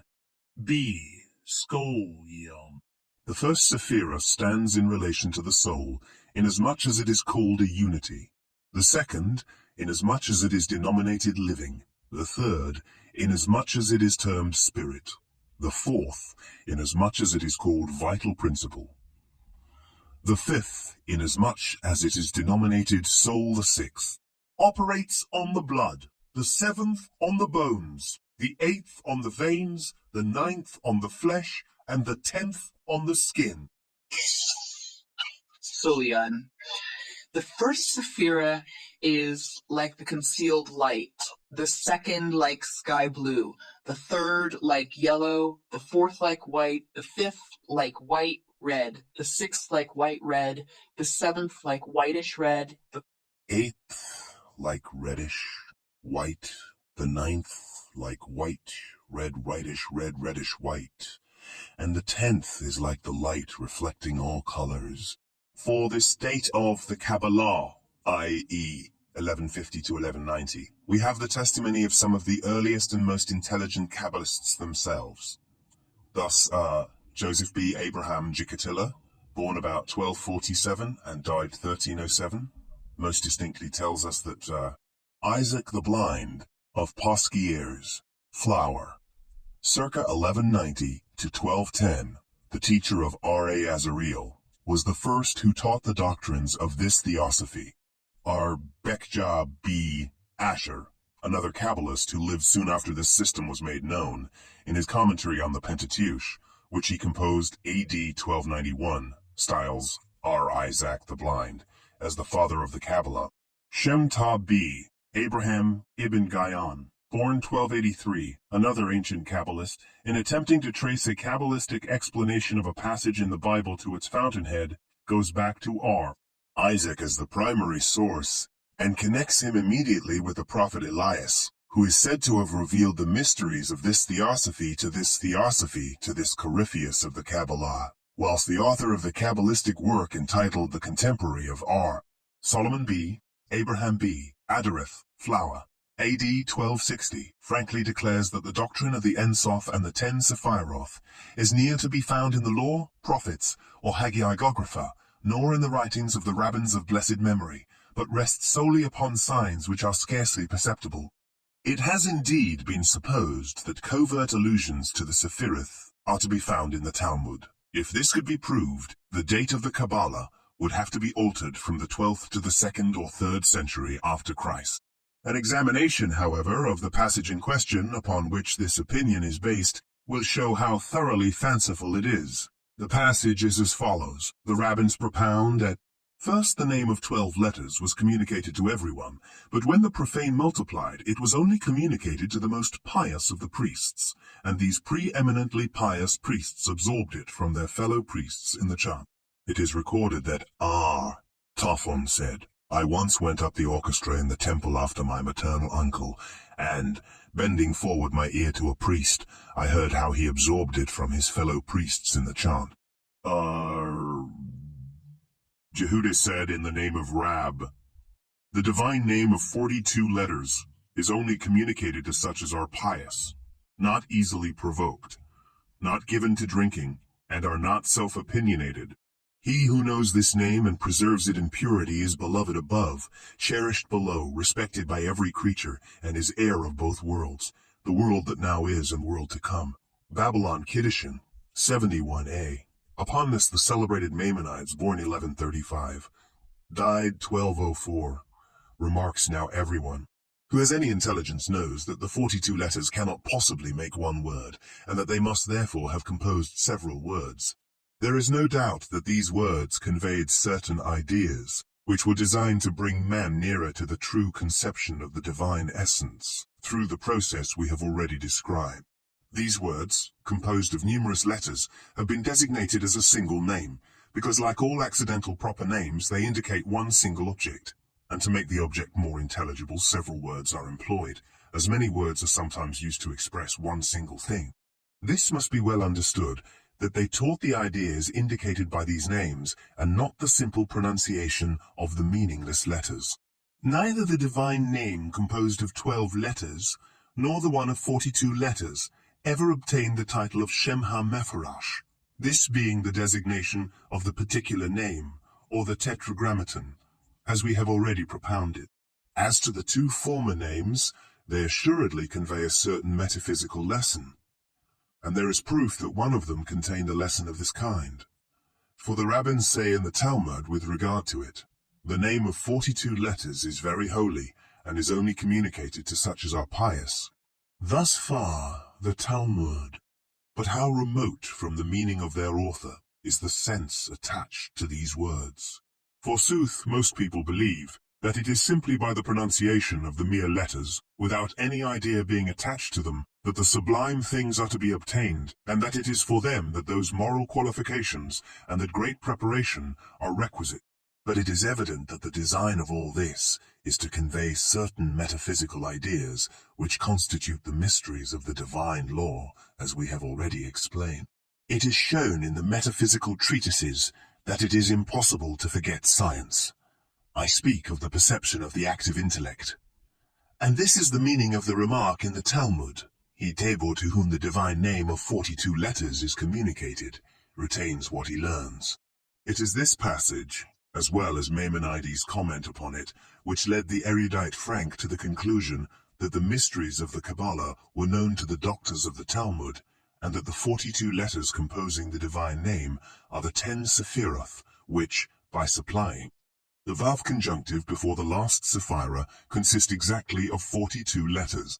But Frank, like many other writers, confounds mysticism with Kabbalah, that the Jews had an extensive mysticism, embracing theosophy with its collateral angelology and uranology, as well as Christology and magic, long before the development of the Kabbalah, and that there were a certain class of people who specially devoted themselves to the study of this mysticism, and who styled themselves men of faith is evident from a most cursory glance at the Jewish literature. Based upon the remark, "The secret of the Lord is with them that fear him, and he will show them his covenant." Some of the most distinguished Jewish doctors in the days of Christ and afterwards claimed an attainment of superhuman knowledge, communicated to them either by a voice from heaven, or by a voice from heaven, or by a voice for prophet. Baba Messiah 59b, Sabbath 77b, Chagiga 3b 10a, Sanhedrin 40b, Dinai 20b, Jom 9. The sages had also secret doctrines about the hexahemeron and the vision of Ezekiel equals theosophy, which were only communicated to presidents of courts of justice and those who were of a careful heart. Chadiga 12a to 16a.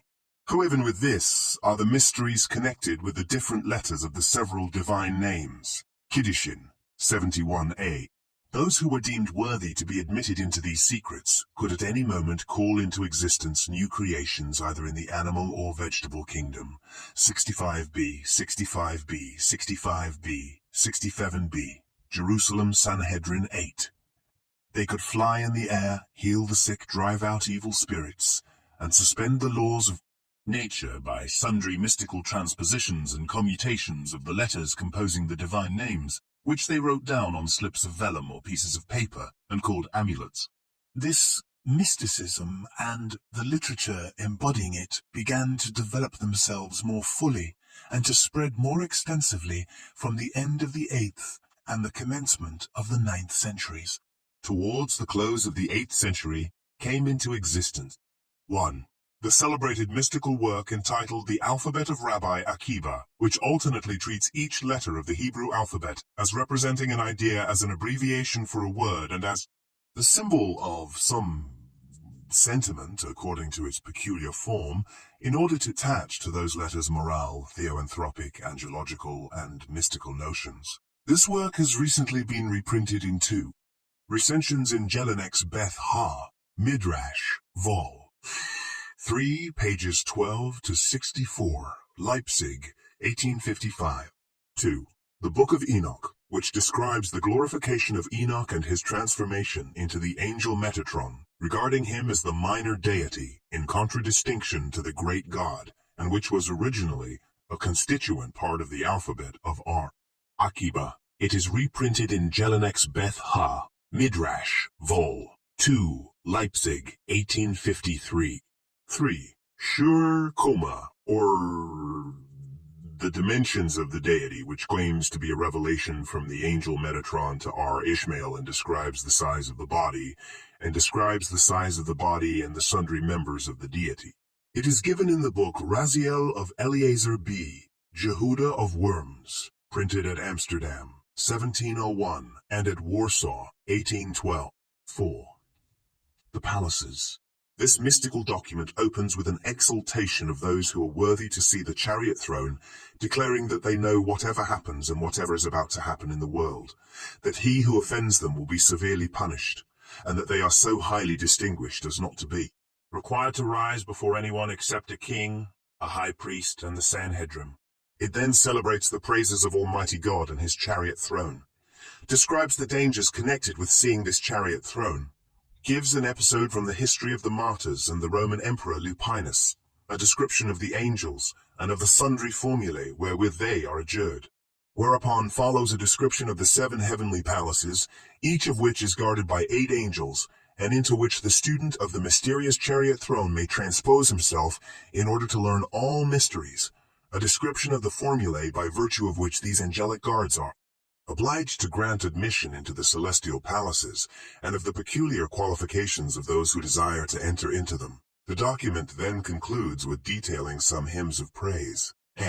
Conversation between God, Israel, and the angels about those mysteries, a knowledge of which makes men suddenly learned without any trouble, and with a description of this mystery, which consists in certain prayers and charms. This mystical production has also been reprinted in Delenek's valuable Beth Ha, Midrash, Volume 3. These mystical treatises constitute the center around which cluster all the productions of this school, which gradually came into existence in the course of time.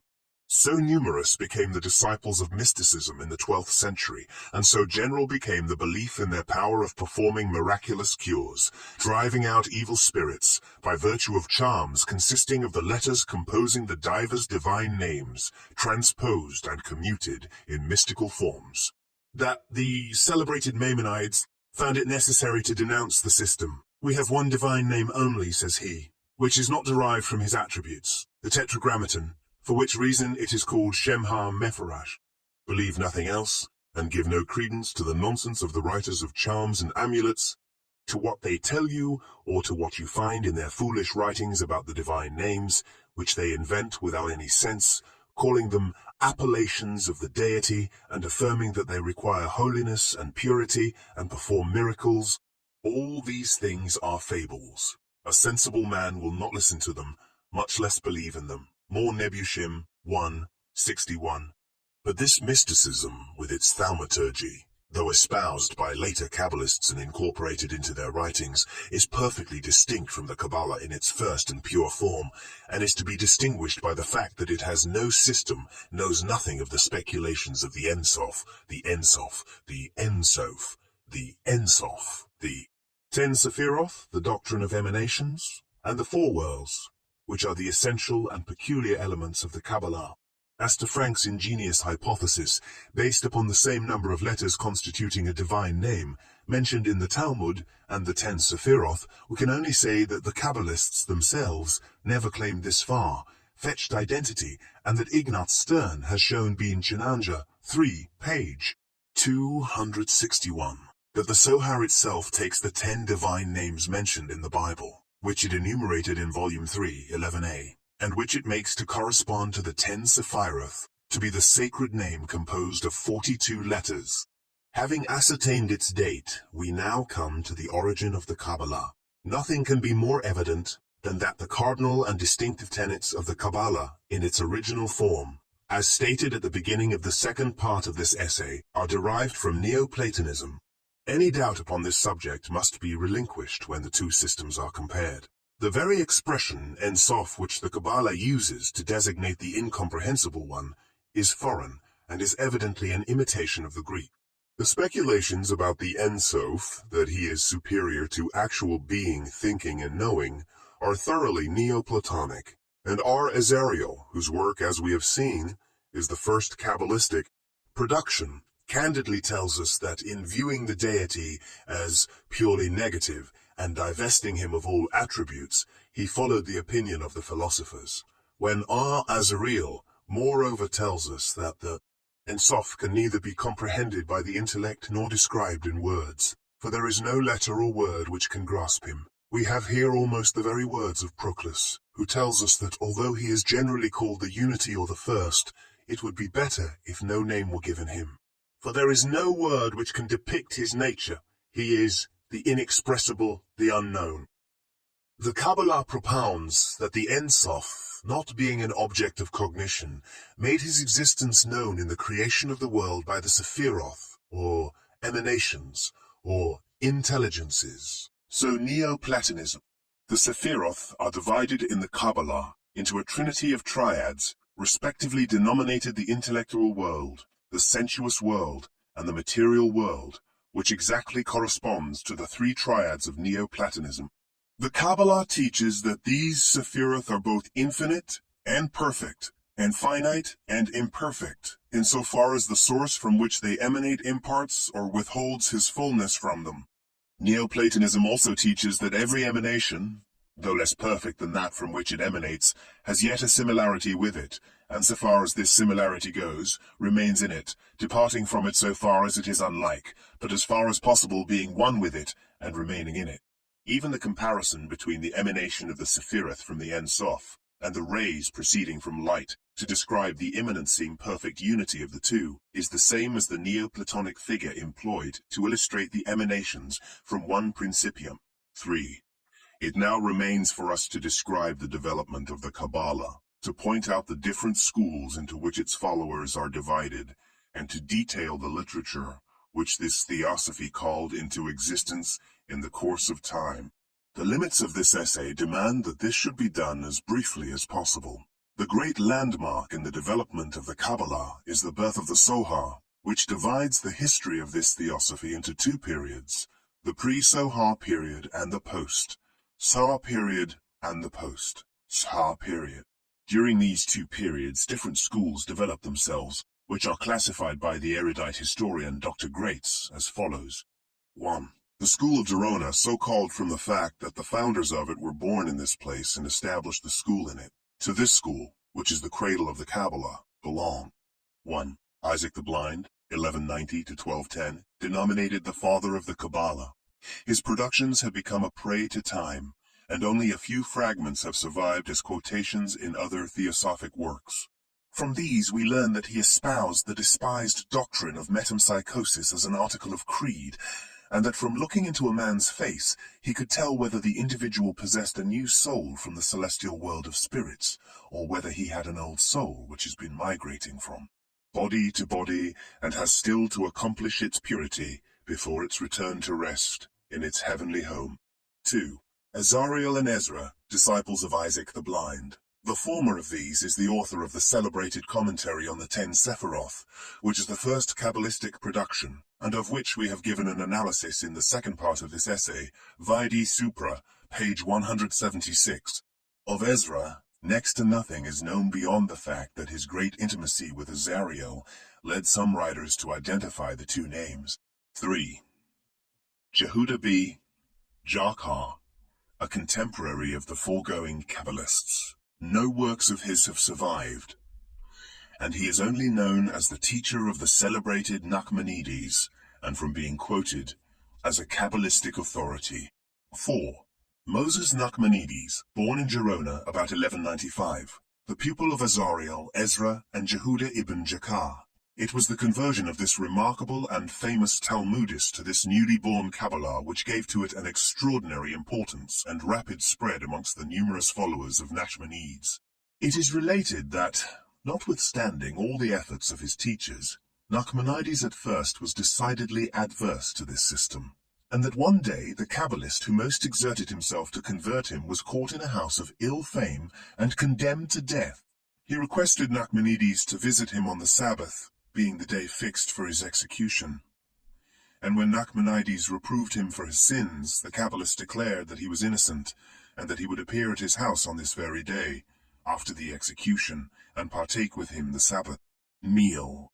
He proved true to his promise, as by means of the Kabbalistic mysteries he effected that, and an ass was executed in his stead, and he himself was suddenly transposed into Nachmanides' house.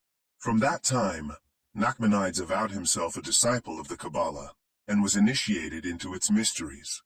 His numerous writings, an account of which will be found in Alexander's edition of Kitto's Cyclopedia, under Nachmanides, are pervaded with the tenets of this system. In the introduction to his commentary on the Pentateuch, he remarks, "We possess a faithful tradition that the whole Pentateuch consists of names of the Holy One. Blessed be he, for the words may be divided into sacred names in another sense, so that it is to be taken as an allegory. Thus the words in Genesis 1:1 may be redivided into other word. In like manner is the whole Pentateuch, which consists of nothing but transpositions and numerals of divine names." 5. The treatise on the emanations, supposed to have been written by R. Isaac Nasir in the first half of the 12th century. The following is an analysis of this production, based upon the passage Jariziah and Eliah and Zikrik, the sons of Jeraham. 1 Chronicles 8:27, which names the Midrash assigns to the prophet Eliah, Shemoth Rabbah. This prophet is introduced as speaking and teaching under the forenames of Eliah B, Joseph Jeraziah B, Joseph Jarasiah B, Joseph Zechariah B, Joseph and Jeroam B, Joseph, Having stated that the secret and profounder views of the deity are only to be communicated to the God-fearing, and that none but the preeminently pious can enter into the temple of this higher gnosis, the prophet Elias propounds the system of this secret doctrine, which consists in the following maxims. God at first created light and darkness, the one for the pious and the other for the wicked, darkness having come to pass by the divine limitation of light. 2. God produced and destroyed sundry worlds which, like 10 trees planted upon a narrow space, contend about the sap of the soil, and finally perish altogether. 3. God manifested himself in 4 worlds, Atzala, Bariah, Jetzirah, and Azziah, corresponding to the Tetragrammaton. In the Atzilatic luminous world is the divine majesty, the Shekinah. In the Briatic world are the souls of the saints, all the blessings, the throne of the deity, he who sits on it in the form of Octanol, the crown of God, the first Sapphira, and the 7 different, luminous and splendid regions. In the Jetziratic world are the sacred animals from the vision of Ezekiel, the 10 classes of angels with their princes, who are presided over by the fiery Metatron, the spirits of men, and the accessory work of the divine chariot. In the Asiatic world are the Ophanim, the angels who receive the prayers, who are appointed over the will of man, who control the action of mortals, who carry on the struggle against evil, and who are presided over by the angelic prince Sinandelphon. 4. The world was founded in wisdom and understanding, Proverbs 3:19, and God in his knowledge originated 50 gates of understanding. 5. God created the world by means of the 10 Sephiroth, which are both the agencies and qualities of the deity. The 10 Sephiroth are called crown, wisdom, intelligence, mercy, fear, beauty, victory, majesty, and kingdom. They are ideal and stand above the concrete world. 6. Jacob ben Sheshet of Gerona, 1243. He wrote a Kabbalistic treatise in rhymed prose entitled The Gate of Heaven after Genesis. 28:17. It was first published by Gabriel Warschauer in his collection of 8 Kabbalistic essays called Warsaw, 1798. It forms the 3rd essay in this collection, and is erroneously entitled The Collection of Shem Tome. It has now been published under its proper title, from a codex by Mordecai Mortera in the Hebrew Essays and Reviews, entitled Ozar Nekmat Vol, 3 page 153, Vienna, 1860. The characteristic feature of this school, which is the creative school, is that it for the first time established and developed the doctrine of the Ein Sof, the Sephiroth or emanations, metempsychosis with the doctrine of retribution belonging thereto, and a peculiar Christology, whilst the Kabbalistic mode of exegesis is still subordinate in it. 2. The School of Segovia, so called because it was founded by Jacob of Segovia, and its disciples were either natives of this place or lived in it. The chief representatives of this school are 1. Isaac, and 2. Jacob Jr., the 2 sons of Jacob Segovia, and 3. Moses B. Simon of Burgos, who are only known by sundry fragments, preserved in Kabbalistic writings. 4. Todrus B. Joseph Hall, Levi Abulafia, born 1234, died circa 1305. This celebrated Kabbalist occupied a distinguished position as physician and financier in the court of Sancho IV, King of Castile, and was a great favorite of Queen Maria de Molina. He formed one of the cortege when this royal pair met Philip IV, the Fair, King of France in Bayonne, 1290, and his advocacy of this theosophy secured for the doctrines of the Kabbalah a kindly reception. His works on the Kabbalah are an exposition of Talmudic Haggadot, by a commentary on C, a commentary on the Pentateuch, a commentary on the Pentateuch, in which he propounds the tenets of the chemets of the Kabbalah. These works, however, have not as yet been printed. 5. Shem Tabi, Abraham ibn Gaon, born 1283, died circa 1332, who wrote many Kabbalistic works. 6. Isaac of Akko, Flower, 1290, author of the Kabbalistic commentary on the Pentateuch, entitled Not Yet Printed, with the exception of an extract published by Jelinek. The characteristic of this school is that it is devoted to exegesis, and its disciples endeavored to interpret the Bible and the Haggadah in accordance with the doctrines of the Kabbalah. 3. The quasi-philosophic school of Isaac B. Abraham ibn Latif, or Al-Latif. He was born about 1270 and died about 1390.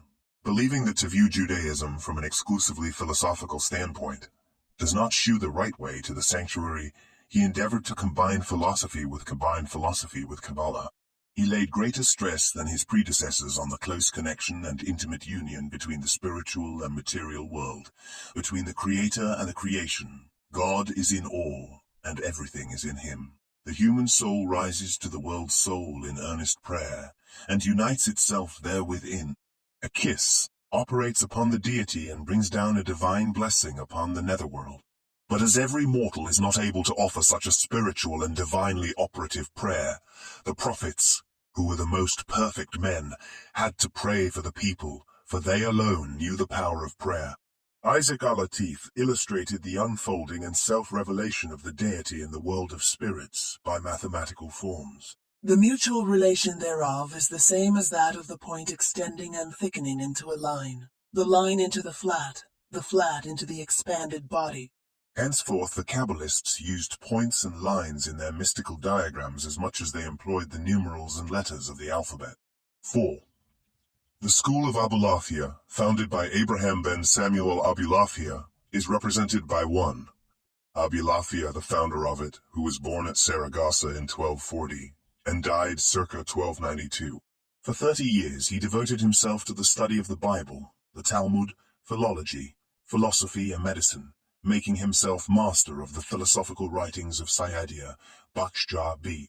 Joseph, Maimonides, and Antoli, as well as of the Kabbalistic works which were then in existence. Finding no comfort in philosophy, he gave himself entirely to the mysteries of the Kabbalah in their most fantastic extremes, as the ordinary doctrine of the Sephiroth did not satisfy him.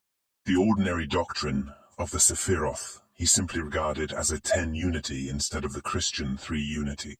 Through divine inspiration, he discovered a higher Kabbalah, by means of which the soul can not only hold the most intimate communion with the world, soul, but obtain the prophetic faculty. The simple intercourse with the world of spirits, which is effected by separating the words of Holy Writ, and especially those of the divine name, into letters, and by regarding each letter as a distinct word, or by transposing the component parts of words in every possible way to obtain their peculiar expressions, or by taking the letters of each word as numerals, is not sufficient. To have the prophetic faculty and to see visions ought to be the chief aim, and these are secured by leading an ascetic life, by banishing all worldly feelings, by retiring into a quiet closet, by dressing oneself in white apparel, by putting on the fringed garment and the phylacteries, by sanctifying the soul, so as to be fit to hold converse with the deity, by pronouncing the letters composing the divine name with certain modulations of the voice and divine pauses, by exhibiting the divine names in various diagrams under diverse energetic movements, turnings and bendings of the body, till the voice gets confused and the heart is filled with fervor. When one has gone through these practices and is in such a condition, the fullness of the Godhead is shed abroad in the human soul. The soul then unites itself with the divine soul in a kiss, and prophetic revelations follow as a matter of course. He went to Italy, published, in Urbino, 1279, a prophecy in which he records his conversations with the deity, calling himself Raziel and Zechariah, because these names are numerically the same as his own name, Abraham, and preached the doctrines of the Kabbalah. In 1281 he had a call from God to convert the Pope, Martin IV, to Judaism, for which he was thrown into prison, and narrowly escaped a martyr's death by fire. Seeing that His Holiness refused to embrace the Jewish religion, Abulafia went to Sicily, accompanied by several of his disciples. In Messina, another revelation from God was vouchsafed to him, announcing to him that he was the Messiah, which he published 1284. This apocalypse also announced that the restoration of Israel would take place in 1296, and so great was the faith which the people reposed in it, that thousands prepared themselves for returning to Palestine. Those, however, who did not believe in the messiahship and in the Kabbalah of Abulafia, raised such a violent storm of opposition against him that he had to escape to the island of Camino near Malta, circa 1288, where he remained for some time and wrote sundry Kabbalistic works. His Kabbalistic system may be gathered from the following analysis of his rejoinder to R. Solomon ben Abraham ben Adareth, who attacked his doctrines and messianic as well as prophetic pretensions. There are, says Abulafia, 4 sources of knowledge: 1. The 5 senses, or experimental maxims; 2. Abstract numbers, or a priori maxims; 3. The generally acknowledged maxims, or consensus communists; and 4. Transmitted doctrines, or traditional maxims. The Kabbalistic tradition, which goes back to Moses, is divisible into 2 parts, the first of which is superior to the second in value, but subordinate to it in the order of study. The first part is occupied with a knowledge of the deity, obtained by means of the doctrine of the Sephiroth, as propounded in the book Yetzirah. The followers of this part are related to those philosophers who strive to know God from his works, and the deity stands before them objectively as a light beaming into their understanding. These, moreover, give to the Sephiroth sundry names to serve as signs for recognition, and some of this class differ but little from Christians, inasmuch as they substitute a decade for the triad, which they identify with God, and which they learned in the school of Isaac the Blind. The second and more important part strives to know God by means of the 22 letters of the alphabet, from which, together with the vowel points and accents, those sundry divine names are combined, which elevate the Kabbalists to the degree of prophecy, drawing out their spirit and causing it to be united with God and to become one with the deity. This is gradually effected in the following manner. The 10 Sephiroth sublimate gradually to the upper Sephira, called thought, crown, or primordial air, which is the root of all the other Sephiroth, and reposes in the creative Ein Sof. Reposes in the creative Ein Sof. The same manner all the numerals are to be traced back to 1, and all the trees, together with their roots and branches, are converted into their original earth as soon as they are thrown into the fire. To the 10 Sephiroth, consisting of upper, middle, and lower, correspond the letters of the alphabet, which are divided into 3 rows of 10 letters each, the final letters inclusive, beginning and ending with Aleph, as well as the human body, with its head, the 2 arms, loins, testicles, liver, Heart, brain, all of which unite into a higher unity and become one in the active nows, which in its turn again unites itself with God, as the unity to which everything must return. The 10 Sephiroth are after a higher conception, to be traced to a higher triad, which correspond to the letters Aleph, Beth, Gimel, and the 3 principles combined in man, the vital in the heart, the vegetable in the liver, and the pleasurable in the liver, and the pleasurable in the brain, and also form themselves in a higher unity. It is in this way that the Kabbalist who is initiated into the prophetic Kabbalah may gradually concentrate all his powers direct to one point, to God, and unite himself with the deity, for which purpose the ideas developed in unbroken sequence from the permutations of numbers and letters will serve him as steps upon which to ascend to God. Abulafia wrote no less than 26 grammatical, exegetical, mystical, and Kabbalistic works, and 22 prophetic treatises. And though these productions are of great importance to the history of the literature and development of the Kabbalah, yet only 2 of them, the above-named epistle to R. Solomon and the epistle to R. Abraham, entitled The 7 Paths of the Law, have as yet been published. 2. Joseph Gikatilla B. Abraham, 1260, disciple of Abulafia. He wrote in the interests and defense of this school the following works. 1. A Kabbalistic work entitled The Garden of Nuts, consisting of 3 parts and treating respectively on the import of the divine names, on the mysteries of the Hebrew letters, and on the vowel points. It was published at Hanau, 1615. 2. The import of the vowel points, entitled The Book on Vowels, or The Gate to He Points, published in the collection 7 treatises, called The Cedars of Lebanon, Venice, 1601, and Krakow, 1601, and Krakow, 1648, of which it is the third treatise. 3. The Mystery of the Shining Metal, being a Kabbalistic exposition of the first chapter of Ezekiel, also published in the preceding 7 treatises, of which it is the fourth. 4. The Gate of Light, being a treatise on the names of the deity and the 10 Sephiroth, first published in Mantua 1561, then Riva di Trento 1561, Krakow 1600. A Latin version of it by Nor von Rosenroth is given in the first part of the Kabbalah de Nuata, Sulzbad, 1670-7 to 1678. 5.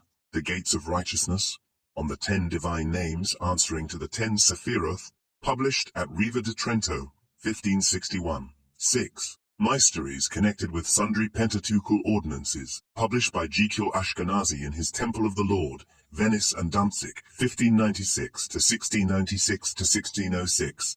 From the above description it will be seen that the characteristic features of this school are the stress which its followers lay on the extensive use of the exegetical rules called gematria, notarikon, and ziruf in the exposition of the divine names and holy rite, as well as in the claim to prophetic gifts. It must, however, be remarked that in this employment of commutations, permutations, and reduction of each letter in every word to its numerical value, Abulathia and his followers are not original. 5. The Sohar school, which is a combination and absorption of the different features and doctrines of all the previous schools, without any plan or method. 1236 to 1315. Less than a century after its birth, the Kabbalah became known among Christians through the restless efforts of Raymond Lully, the celebrated scholastic metaphysician and experimental chemist. This Doctor Illuminatus, as he was styled in consequence of his great learning and piety, was born about 1236 at Palma, in the island of Majorca. He relinquished the military service and writing erotic poetry when about 30, and devoted himself to the study of theology. Being inspired with an ardent zeal for the conversion of the Mohammedans and the Jews to Christianity, he acquired a knowledge of Arabic and Hebrew for this purpose. In pursuing his Hebrew studies, Lully became acquainted with the mysteries of the Kabbalah, and instead of converting his Kabbalistic teachers, he embraced the doctrine of the identity of the deity in nature. And there is very little doubt that the Kabbalistic method of palming their notions on the text of Scripture by means of the gematria, notarikon, and ziruf suggested to him the invention of the great art, ars magna. It is therefore not to be wondered at that he had the loftiest conception of the Kabbalah, that he regarded it as a divine science and as a genuine revelation whose light is revealed to a rational soul.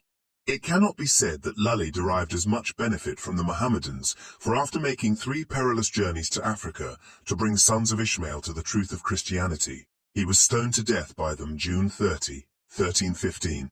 The new era in the development of the Kabbalah, created by the appearance of the Sohar, has continued to the present day, for nearly all those who have since espoused the doctrines of this theosophy have made the Sohar their textbook, and the principal writers have contented themselves more or less with writing commentaries on this gigantic pseudonym.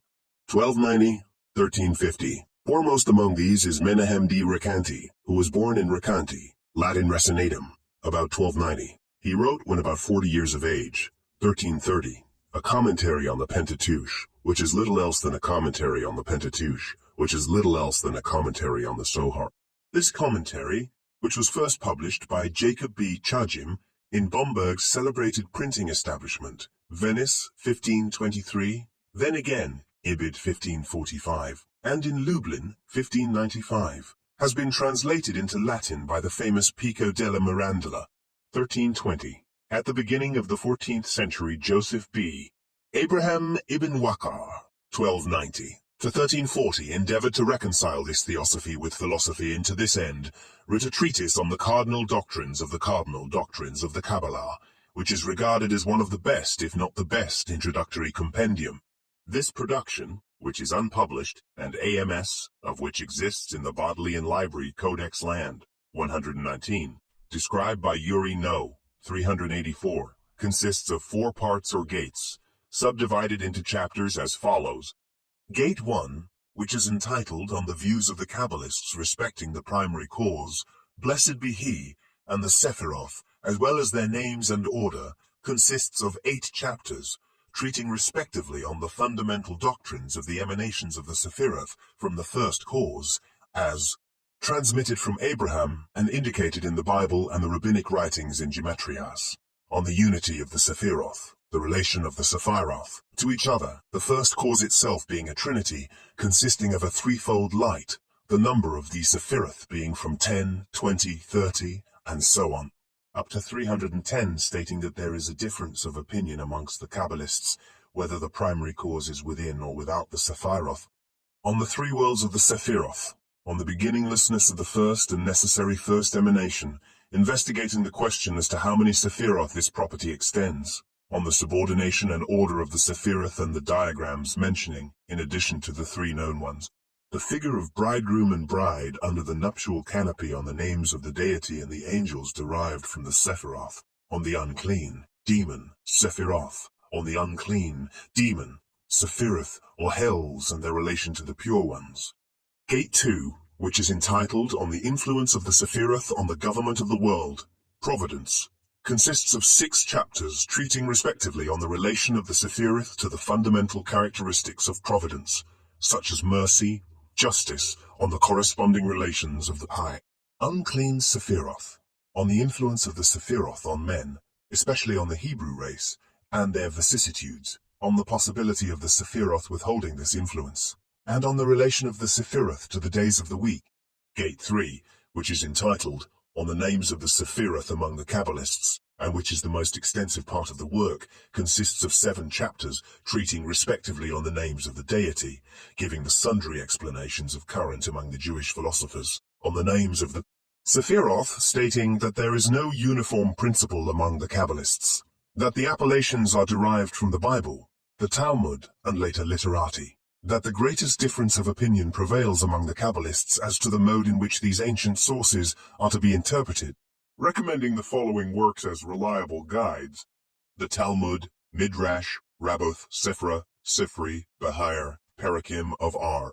Eliezer, the opinions of Nachmanides and Todros, Ha-Levi Abulafia of honored memory, but guarding against the Sohar because many blunders occur therein, on the import of the names of the Sephiroth, with examples of interpretation of the Bible and Talmud to serve as aids for the student who is to prosecute the work according to these examples, mentioning 3 explanations of the word Sephira, on the divine names occurring in the Pentateuch, on the masculine and feminine nature of the Sephiroth. This is followed by an alphabetical dictionary of the names of the Sephiroth, giving under each letter the biblical and the corresponding Talmudic appellation appropriated by the Kabbalists to the Sephiroth, and by an index of the names of each Sephira in alphabetical order without any explanation.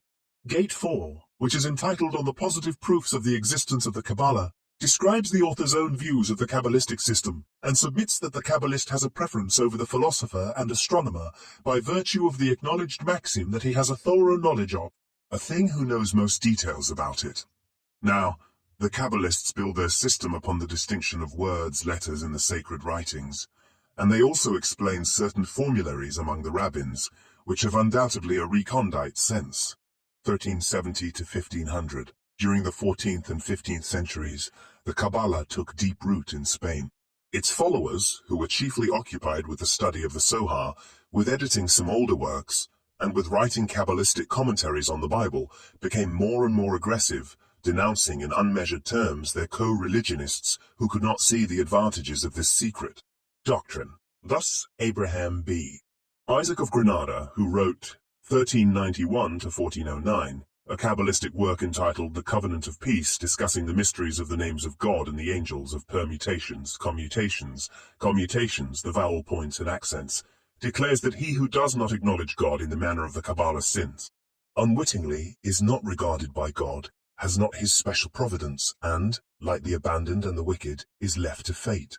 Similar in import and tone are the writings of Shem Tob ibn Shem Tob, died 1430, in his treatise entitled The Book of Faithfulness, which is an attack on the Jewish philosophers Ibn Ezra, Maimonides, Levi B. Gershon, and a defense of the Kabbalah. Shem Tob denounces the students of philosophy as heretics, and maintains that the salvation of Israel depends upon the Kabbalah. He also wrote homilies on the Pentateuch, the feasts and fasts, in which the Kabbalistic doctrines are fully propounded. Moses Botarel or Botarolo, also a Spaniard, wrote at this time, 1409, his commentary on the famous book Yetzirah, an analysis of which is given in the foregoing part of this essay. Unlike Abraham of Granada and Shem Tob, his two contemporary champions of the Kabbalah, he praises philosophy, speaks of Aristotle as of a prophet, and maintains that philosophy and the Kabbalah propound exactly the same doctrines, and that they only differ in language and in technical terms. In this commentary, which he wrote to instruct the Christian scholar Maestro Juan in the Kabbalah, Botarel shows how, by fasting, ablutions, prayer, invocation of divine and angelic names, a man may have such dreams as shall disclose to him the secrets of the future. In confirmation of his opinions, he quotes such ancient authorities as Rav Ashi, Sayadia Gaon, Hai Gaon, whom the Kabbalah claims as its great pillars. It is almost needless to remark that these men lived long before the birth of the Kabbalah, and that this mode of palming comparatively modern opinions upon great men of remote ages has also been adopted by advocates of other systems who are anxious to invest their views with the halo of antiquity. As countrymen of the foregoing writers, and as exponents of the opinions of older Kabbalists, are to be mentioned Jehuda Chajath, who was among the large number of Jews expelled from Spain in 1493, and who wrote a commentary on the Kabbalistic work, entitled The Divine Order, and Abraham Order, and Abraham Order, and Abraham Saba, who was banished with thousands of his brethren from Lisbon, 1499, and who is the author of a very extensive commentary on the Pentateuch, entitled The Bundle of Maya, in which he largely avails himself of the Sohar and other earlier Kabbalistic works. 1463 to 1494. The Kabbalah, which soon after its birth became partially known to Christians through Raymond Lully, was now accessible to Christian scholars through the exertions and influence of the famous Count John Pico di Mirandola, born in 1463. This celebrated philosopher determined to fathom the mysteries of the Kabbalah, and for this purpose put himself under the tuition of a Jew, R. Joshanan Aleman, who came to Italy from Constantinople. His extraordinary intellectual powers soon enabled Mirandola to overcome the difficulties and to unravel the secrets of this theosophy. His labors were greatly rewarded, for, according to his shewing, he found that there is more Christianity in the Kabbalah than Judaism. He discovered in it proof for the doctrine of the Trinity, the incarnation, the divinity of Christ, original sin, the divinity of Christ, original sin, the expiation thereof by Christ, the heavenly. Jerusalem, the fall of the angels, the order of the angels, purgatory and hellfire. In fact, the same gospel which we find in St. Paul, Dionysius, St. Jerome, and St. Augustine. As the result of his Kabbalistic studies, Mirandola published in 1486, when only 24 years of age, 900 theses, which were placarded in Rome and which he undertook to defend in the presence of all European scholars, whom he invited to the Eternal City, promising to defray their traveling expenses. Among these theses was the following: no science yields greater proof of the divinity of Christ than magic and the Kabbalah. Pope Sixtus IV, 1471 to 1484, was so delighted with it that he greatly exerted himself to have Kabbalistic writings translated into Latin for the use of divinity students. Mirandola accordingly translated the following three works. 1. Menahem di Recanti's commentary on the Pentateuch, erroneously called R. Levi de Resineto, Wolf, page 10. 2. Eliezer of Worms's De Scientia Animae. And 3. Shim Tobfalacuras, 1455 to 1522. Not only did Mirandola make the Kabbalah known to the Christians in Italy, but he was the means of introducing it into Germany through John Reuchlin, the father of the German Reformation. This eminent scholar, who is also called by the Greek name Kapnion or Kapnio, which is a translation of his German name Reuchlin, i.e. smoke, in accordance with the fashion of the time, just as Gerard, signifying amiable, assumed the name of Desiderius Erasmus, and Schwarzeth, denoting black earth, took the name of Melanchthon, was born at Pforzheim December 28, 1455. At the age of 17, he was called to the court of Baden, and received among the court singers in consequence of his beautiful voice. His brilliant attainments soon attracted notice, and he was sent, 1473, with the young Margrave Frederick, eldest son of Charles II, afterwards Bishop of Utrecht, to the celebrated High School of Paris. Here he acquired, from Hermonymus of Sparta and other fugitive Greek literati, who went to Paris after the taking of Constantinople, 1453, that remarkable knowledge of Greek which enabled him so largely to amass the Attic law, and rendered him so famous through Europe. He went to Basel in 1474, delivered lectures on the Latin language and the classics, and had among his hearers nobles of high rank both from France and Germany. He went to Tübingen in 1480, where his fame secured for him the friendship of Eberhard the Bearded, who made him his private secretary and privy councillor, and as such this prince took Reuchlin with him to Rome in 1482, where he made that splendid Latin oration before the Pope and the cardinals, which elicited from His Holiness the declaration that Reuchlin deserved to be placed among the best orators of France and Italy. From Rome, Eberhard took him to Florence, and it was here that Reuchlin became acquainted with the celebrated Mirandola and with the Kabbalah. But as he was appointed licentiate and assessor of the Supreme Court in Stuttgart, the new residence of Eberhard, on his return in 1484, and as the Order of Dominicans elected him as their proctor in the whole of Dominicans elected him as their proctor in the whole of Germany, Reuchlin had not time to enter at once upon the study of Hebrew and Aramaic, which are the key to the Kabbalah, and he had reluctantly to wait till 1492, when he accompanied Eberhard to the imperial court at Linz. Here he became acquainted with R. Jacob B. Jekiel Lones, a learned Hebrew and court physician of Frederick III, from whom he learned Hebrew. Whereupon Reuchlin at once betook himself to the study of the Kabbalah, and within 2 years of his beginning to learn the language in which it is written, his first Kabbalistic treatise entitled De Verbo Mirifico, Basel, 1494, Asle, 1494, appeared. This treatise is of the greatest rarity, and the following analysis of it is given by Frank. It is in the form of a dialogue between an Epicurean philosopher named Sidonius, a Jew named Baruch, and the author, who is introduced by his Greek name Capnio, and consists of 3 books according to the number of speakers. Book 1, the exponent of which is Baruch the Jewish Kabbalist, is occupied with a refutation of the Epicurean doctrines, and simply reproduces the arguments generally urged against this system, for which reason we omit any further description of it. Book 2 endeavors to show that all wisdom and true philosophy are derived from the Hebrews, that Plato, Pythagoras, and Zoroaster borrowed their ideas from the Bible, and that traces of the Hebrew language are to be found in the liturgies and sacred books of all nations. Then follows an explanation of the 4 divine names, which are shown to have been transplanted into the systems of Greek philosophy. The first and most distinguished of the ego sum qui sum, Exodus 3:12, is translated in the Platonic philosophy by the second divine name, which we translate by he, the sign of unchangeableness and of the eternal idea of the deity, is also to be found among the Greek philosophers. The third name of God used in Holy Rite is fire. In this form, God appeared in the burning bush when he first manifested himself to Moses.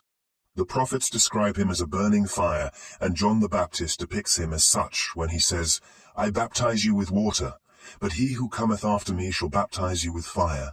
Matthew 3:11. The fire of the Hebrew prophets is the same as the ether mentioned in the hymns of Orpheus. But these 3 names are in reality only one, showing to us the divine nature in 3 different aspects.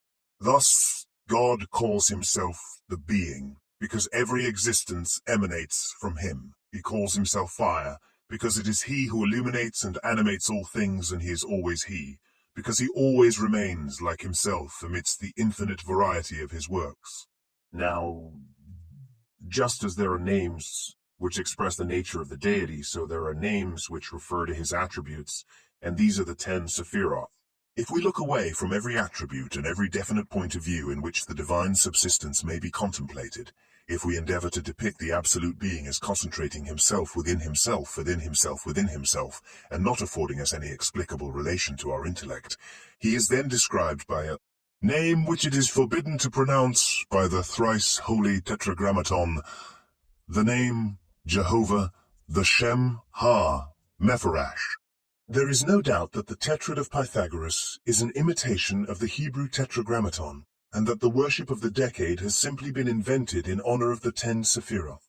The 4 letters composing this name represent the 4 fundamental constituents of the body: Ia, heat, cold, dryness, and humidity, the 4 geometrical principal points; E, the 4 geometrical principal points; A, the point, the line, flat, and body, the 4 notes of the musical scale, the 4 rivers in the earthly paradise, the 4 symbolical figures in the vision of Ezekiel. Moreover, if we look at these 4 letters separately, we shall find that each of them has equally a recondite meaning.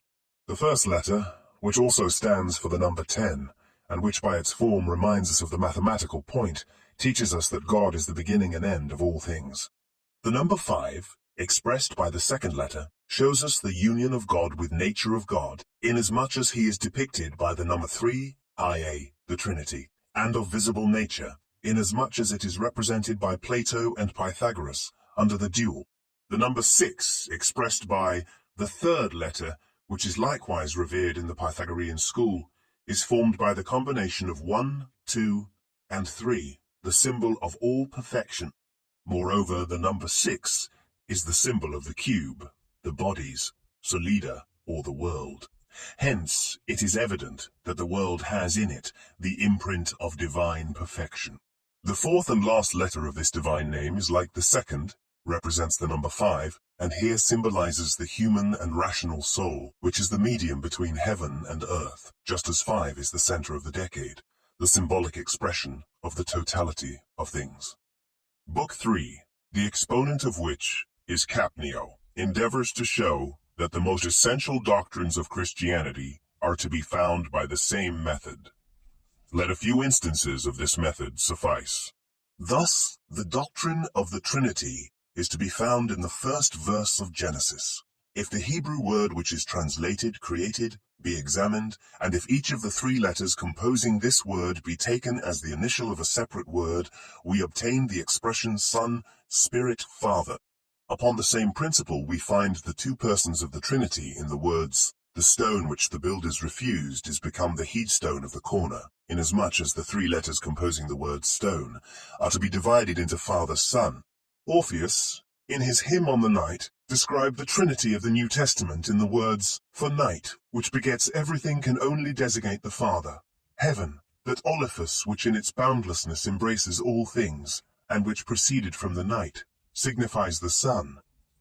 Whilst ether, which the ancient poet also designates fiery breath, is the Holy Ghost. The name Jesus in Hebrew yields the name Jehovah, and the which in the language of the Kabbalah is the symbol of fire or light, which St. Jerome, in his mystical exposition of the alphabet, has made the sign. This mysterious name therefore contains a whole revelation, inasmuch as it shows us that Jesus is God himself, the light or the Logos. Even the cross, which is the symbol of Christianity, is plainly indicated in the Old Testament by the tree of life which God planted in the midst of the garden, by the praying attitude of Moses when he raised his hands towards heaven in his intercession for Israel during the combat with Amalek, and by the tree which converted the bitter waters into sweet in the wilderness of Mara. The treatise De Verbo Mirifico is, however, only an introduction to another work on the same subject which Reuchlin published 22 years later, entitled Die Arte Kabbalistica, Hagenau, 1516. This treatise, like the first, is in the form of a dialogue between a Mohammedan named Marianus, a Pythagorean philosopher named Philolaus, and a Jewish doctor named Simon. The dialogue is held in Frankfurt, where the Jew resides, to whom the Mohammedan and Pythagorean resort to be initiated into the mysteries of the Kabbalah. The whole is a more matured exposition and elaboration of the ideas hinted at in his first work. The Kabbalah, according to Reuchlin, is a symbolical reception of divine revelation, and a distinction is to be made between Kabbalisti, to whom belongs heavenly inspiration, their disciples, Kabbālā, and their imitators, Kabbalisti. The design of the Kabbalah is to propound the relations of the absolute creator to the creature. God is the creature. God is the creator of all beings which emanated from him, and he implanted aspirations in them to attain actual communion with him. In order that feeble man might attain this communion, God revealed himself to mankind in various ways, but especially to Moses, This divine revelation to Moses contains far more than appears on the surface of the Pentateuch. There is a recondite wisdom concealed in it which distinguishes it from other codes of morals and precepts. There are, in the Pentateuch, many pleonasms and repetitions of the same things and words, and as we cannot charge God with having inserted useless and superfluous words in the Holy Scriptures, we must believe that something more profound is contained in them, to which the Kabbalah gives the key. This key consists in permutations, commutations, but this act of exchanging and arranging letters and of interpreting for the edification of the soul the Holy Scriptures, which we have received from God as a divine thing, not to be understood by the multitude, was not communicated by Moses to everybody, but to the elect, such as Joshua, and so, by tradition, it came to the 70 interpreters. This gift is called Kabbalah. God, out of love to his people, has revealed hidden mysteries to some of them, and these have found the living spirit in the dead letter. That is to say, the Scriptures consist of separate letters, visible signs, which stand in a certain relation to the angels as celestial and spiritual emanations from God, and by pronouncing them, the latter also are affected. To a true Kabbalist, who has an insight into the whole connection of the terrestrial with the celestial, these signs thus put together are the means of placing him in close union with spirits, who are thereby bound to fulfill his wishes. The extraordinary influence which Reuchlin's Kabbalistic treatises exercised upon the greatest thinkers of the time and upon the early reformers may be judged of from the unmeasured terms of praise which they bestowed upon their author. The treatises were regarded as heavenly communications, revealing new divine wisdom. Conrad Leontarius, writing to Wimferling on the subject, says, "I never saw anything more beautiful or admirable than this work, i.e.a. De Verbo Mirifico, which easily convinces him who reads it that no philosopher, whether Jew or Christian, is superior to Reuchlin." Aegidius, general of the Eremites, wrote to the holy Augustine that Reuchlin had rendered him, as well as the rest of mankind, happy by his works, which had made known to all a thing hitherto unheard of. Philip Beroaldus, the younger, sent him word that Pope Leo X had read his Pythagorean book greedily, as he did all good books. Afterwards the Cardinal de' Medici had done so, and he himself should soon enjoy it. Such was the interest which this newly revealed Kabbalah created among Christians, that not only learned men but statesmen and warriors began to study the Oriental languages in order to be able to fathom the mysteries of this theosophy. 1450 to 1498. Whilst the Kabbalah was gaining such high favor amongst Christians both in Italy and Germany through the exertions of Mirandola and Reuchlin, a powerful voice was raised among the Jews against the Sohar, the very Bible of this theosophy. Elia del Medigo, born at Candia, then in Venetia, 1450, of a German literary family, professor of philosophy in the University of Padua, teacher of Pico de Mirandola, and a scholar of the highest reputation both among his Jewish brethren and among Christians, impugned the authority of the Sohar. In his philosophical treatise on the nature of Judaism as a harmonizer between religion and philosophy, entitled An Examination of the Law, which he wrote December 29, 1491, he puts into the mouth of an antagonist to the Kabbalah the following three arguments against the genuineness of the Sohar. 1. Neither the Talmud nor the Gaonim and Rabbins knew anything of the Sohar or of its doctrines. 2. The Sohar was published at a very late period. And 3. Many anachronisms occur in it, inasmuch as it describes later Amoraic authorities as having direct intercourse with the Tanaite Simon B. Joshai, who belongs to an earlier period, 1522 to 1570. The voice of Elia del Medigo and others, however, had no power to check the rapid progress of the Kabbalah, which had now found its way from Spain and Italy into Palestine and Poland, and penetrated all branches of life and literature. Passing over the host of minor advocates and teachers, we shall mention the two great masters in Palestine, who formed two distinct schools, distinguished by the prominence which they respectively gave to certain doctrines of the Kabbalah. The first of these is Moses Cordovero, also called Rimac, from the acrostic of his name R. Moses Cordovero.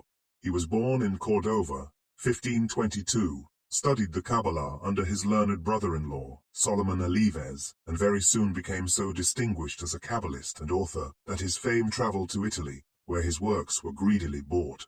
His principal works are 1. An introduction to the Kabbalah, entitled A Somber or Sweet Light, first published in Venice, 1587, then in Krakow 1647, and in Firth 1701. 2. Kabbalistic Reflections and Comments on 99 Passages of the Bible, entitled The Book of Retirement, published in Venice, 1540. And 3. A large Kabbalistic work entitled The Garden of Pomegranates, which consists of 13 sections or gates subdivided into chapters, and discusses the Sephiroth, the divine names, the import and significance of the letters. It was first published in Krakow, 1591. Excerpts of it have been translated into Latin by Bartolocchi, Bibliotheca, Magna Rabbinica, and Nor von Rosenroth, Tractatus de Anima ex Libro. Pardus Riminim in his Cava Denudata Solspach, 1677. The peculiar feature of Cordovero is that he is chiefly occupied with the scientific speculations of the Kabbalah, or the speculative Kabbalah, as it is called in the modern terminology of this esoteric doctrine, in contradistinction to the wonder-working Kabbalah, keeping aloof to a great extent from the extravagances which we shall soon have to notice.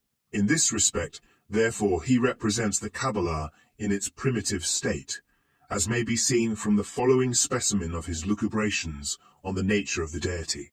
The knowledge of the Creator is different from that of the creature, since in the case of the latter, knowledge and the thing known are distinct, thus leading to subjects which are again separate from him.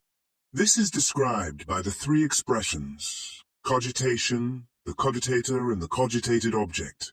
Now the Creator is himself knowledge, knowing, and the known object. His knowledge does not consist in the fact that he directs his thoughts to things without him, since in comprehending and knowing himself he comprehends and knows everything which exists. There is nothing which is not united with him, and which he does not find in his own substance. He is the archetype of all things existing, and all things are in him in their purest and most perfect form, so that the perfection of the creatures consists in the support whereby they are united to the primary source of his existence, and they sink down and fall from that perfect and lofty position in proportion to their separation from him. 1534 to 1572. The opposite to this school is the one founded by Isaac Luria or Loria, also called Ari, from the initials of his name, Hashanzi Or, writes Kor, Isaac Ashkenazi. He was born at Jerusalem, 1534, and, having lost his father when very young, was taken by his mother to Kahira, where he was put by his rich uncle under the tuition of the best Jewish master. Up to his 22nd year, he was a diligent student of the Talmud and the rabbinic law, and distinguished himself in these departments of learning in a most remarkable manner. He then lived in retirement for about 7 years to give free scope to his thoughts and meditations, but he soon found that simple retirement from collegiate studies did not satisfy him. He therefore removed to the banks of the Nile, where he lived in a sequestered cottage for several years, giving himself up entirely to meditations and reveries. Here, he had constant interviews with the prophet Elias, who communicated to him sublime doctrines. Here, too, his soul ascended to heaven whenever he was asleep, and in the celestial regions held converse with the souls of the great teachers of bygone days. When 36 years of age, 1570, the prophet Elias appeared to him again and told him to go to Palestine, where his successor was awaiting him. Obedient to the command, he went to Safed, where he gathered round him 10 disciples, visited the sepulchres of ancient teachers, and there, by prostrations and prayers, obtained from their spirits all manner of revelations, so much so that he was convinced he was the Messiah be Joseph, and that he is able to perform all sorts of miracles. It was this part of the Kabbalah. The ascetic and miraculous, which Loria taught. His sentiments he delivered orally, as he himself did not write anything, except perhaps some marginal notes of a critical import in older books and MSSA. His disciples treasured up his marvelous sayings, whereby they performed miracles and converted thousands to the doctrines of this theosophy. 1543 to 1620. The real exponent of Loria's Kabbalistic system is his celebrated disciple, Chajim Vital, a descendant of a Calabrian family who died in 1620 at the age of 77. After the demise of his teacher, Chajim Vital diligently collected all the MS, notes of the lectures which Lauria's disciples had written down, from which, together with his own jottings, he produced the gigantic and famous system of the Kabbalah, entitled the Tree of Life. This work, over which Vital labored 30 years, was at first circulated in MS copies, and every one of the Kabbalistic disciples had to pledge himself, under pain of excommunication, not to allow a copy to be made for a foreign land, so that for a time all the cod remained in Palestine. At last, however, this thesaurus of the Kabbalah, which properly consists of 6 works, was published by J. Satanow at Zolkiev 1772. New editions of it appeared in Korez 1785, Sklo 1800, De Brown 1804, Stilichow 1818, and Nor von Rosenroth has translated into Latin a portion of that part of the great work which treats on the doctrine of the metempsychosis, 1558 to 1560. The circulation of Lauria's work, which gave an extraordinary impetus to the Kabbalah, and which gave rise to the new school and a separate congregation in Palestine, was not the only favorable circumstance which had arisen to advance and promulgate the esoteric doctrine. The Sohar, which since its birth had been circulated in MSE, was now for the first time printed in Mantua, and thousands of people who had hitherto been unable to procure the MSE were thus enabled to possess themselves of copies. It is, however, evident that with the increased circulation of these 2 Bibles of the Kabbalah, as the Sohar and Lauria's Etz Chajim are called, there was an increased cry on the part of learned Jews against the doctrines propounded in them. Isaac B. Emmanuel de Lattes, the rabbi of Pesaro and the great champion for the Kabbalah, who prefixed a commendatory epistle to the Sohar, tells us most distinctly that some rabbins wanted to prevent the publication of the Sohar, urging that it ought to be kept secret or be burned because it tends to heretical doctrines. 1571 to 1648. Of the numerous opponents to the Kabbalah which the Sohar or Lauria's work called forth, Leo de Modena was by far the most daring, the most outspoken, and the most outspoken, and the most powerful. This eminent scholar, who is known to the Christian world by his celebrated history of the rites, customs and manners of the Jews, which was originally written in Italian, published in Padua, 1640, and which has been translated into Latin, English, French, Dutch, attacked the Kabbalah in 2 of his works. His first onslaught is on the doctrine of metempsychosis in his treatise entitled Ben David. He composed this treatise in 1635 to 1636, at the request of David Finzi, of Egypt, and he demonstrates therein that this doctrine is of Gentile origin, and was rejected by the great men of the Jewish faith in bygone days, refuting at the same time the philosophico-theological arguments advanced in its favor.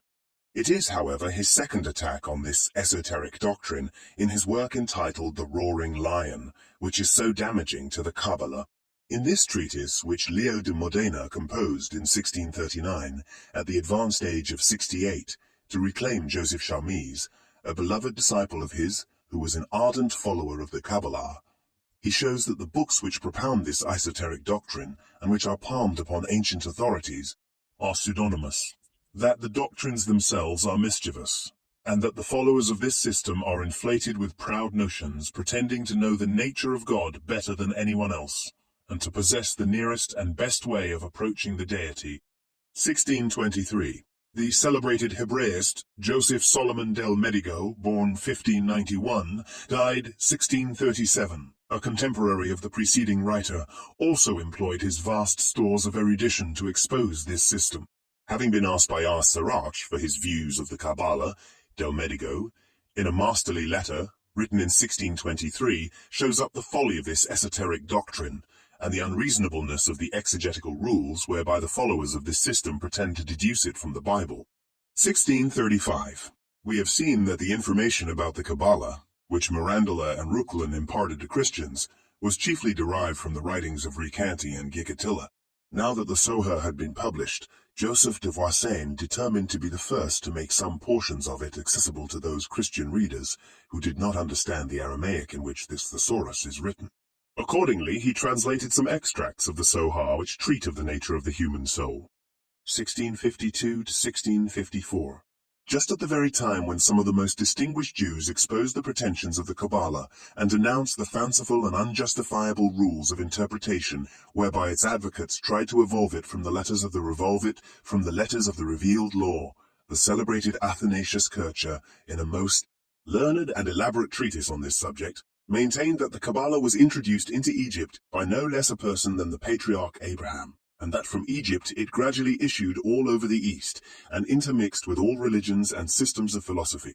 What is still more extraordinary is that this learned Jesuit, in thus exalting the Kabbalah, lays the greatest stress on that part of it which developed itself afterwards, the combinations, transpositions, and permutations of the letters, and does not discriminate between it and the speculations about the Ein Sof, the Sephiroth, which were the original characteristics of this theosophy. The amount of Eastern lore, however, which Kircher has amassed in his work will always remain a noble monument to the extensive learning of this Jesuit. 1645 to 1676. The wonder, working or practical branch of the Kabbalah, as it is called, so elaborately propounded and defended by Kircher, which consists in the transpositions of the letters of the sundry divine names, and which, as we have seen, constituted no part of the original Kabbalah, had now largely laid hold on the minds and fancies of both Jews and Christians, and was producing among the former the most mournful and calamitous effects. The famous Kabbalist, Sabbatai Zevi, who was born in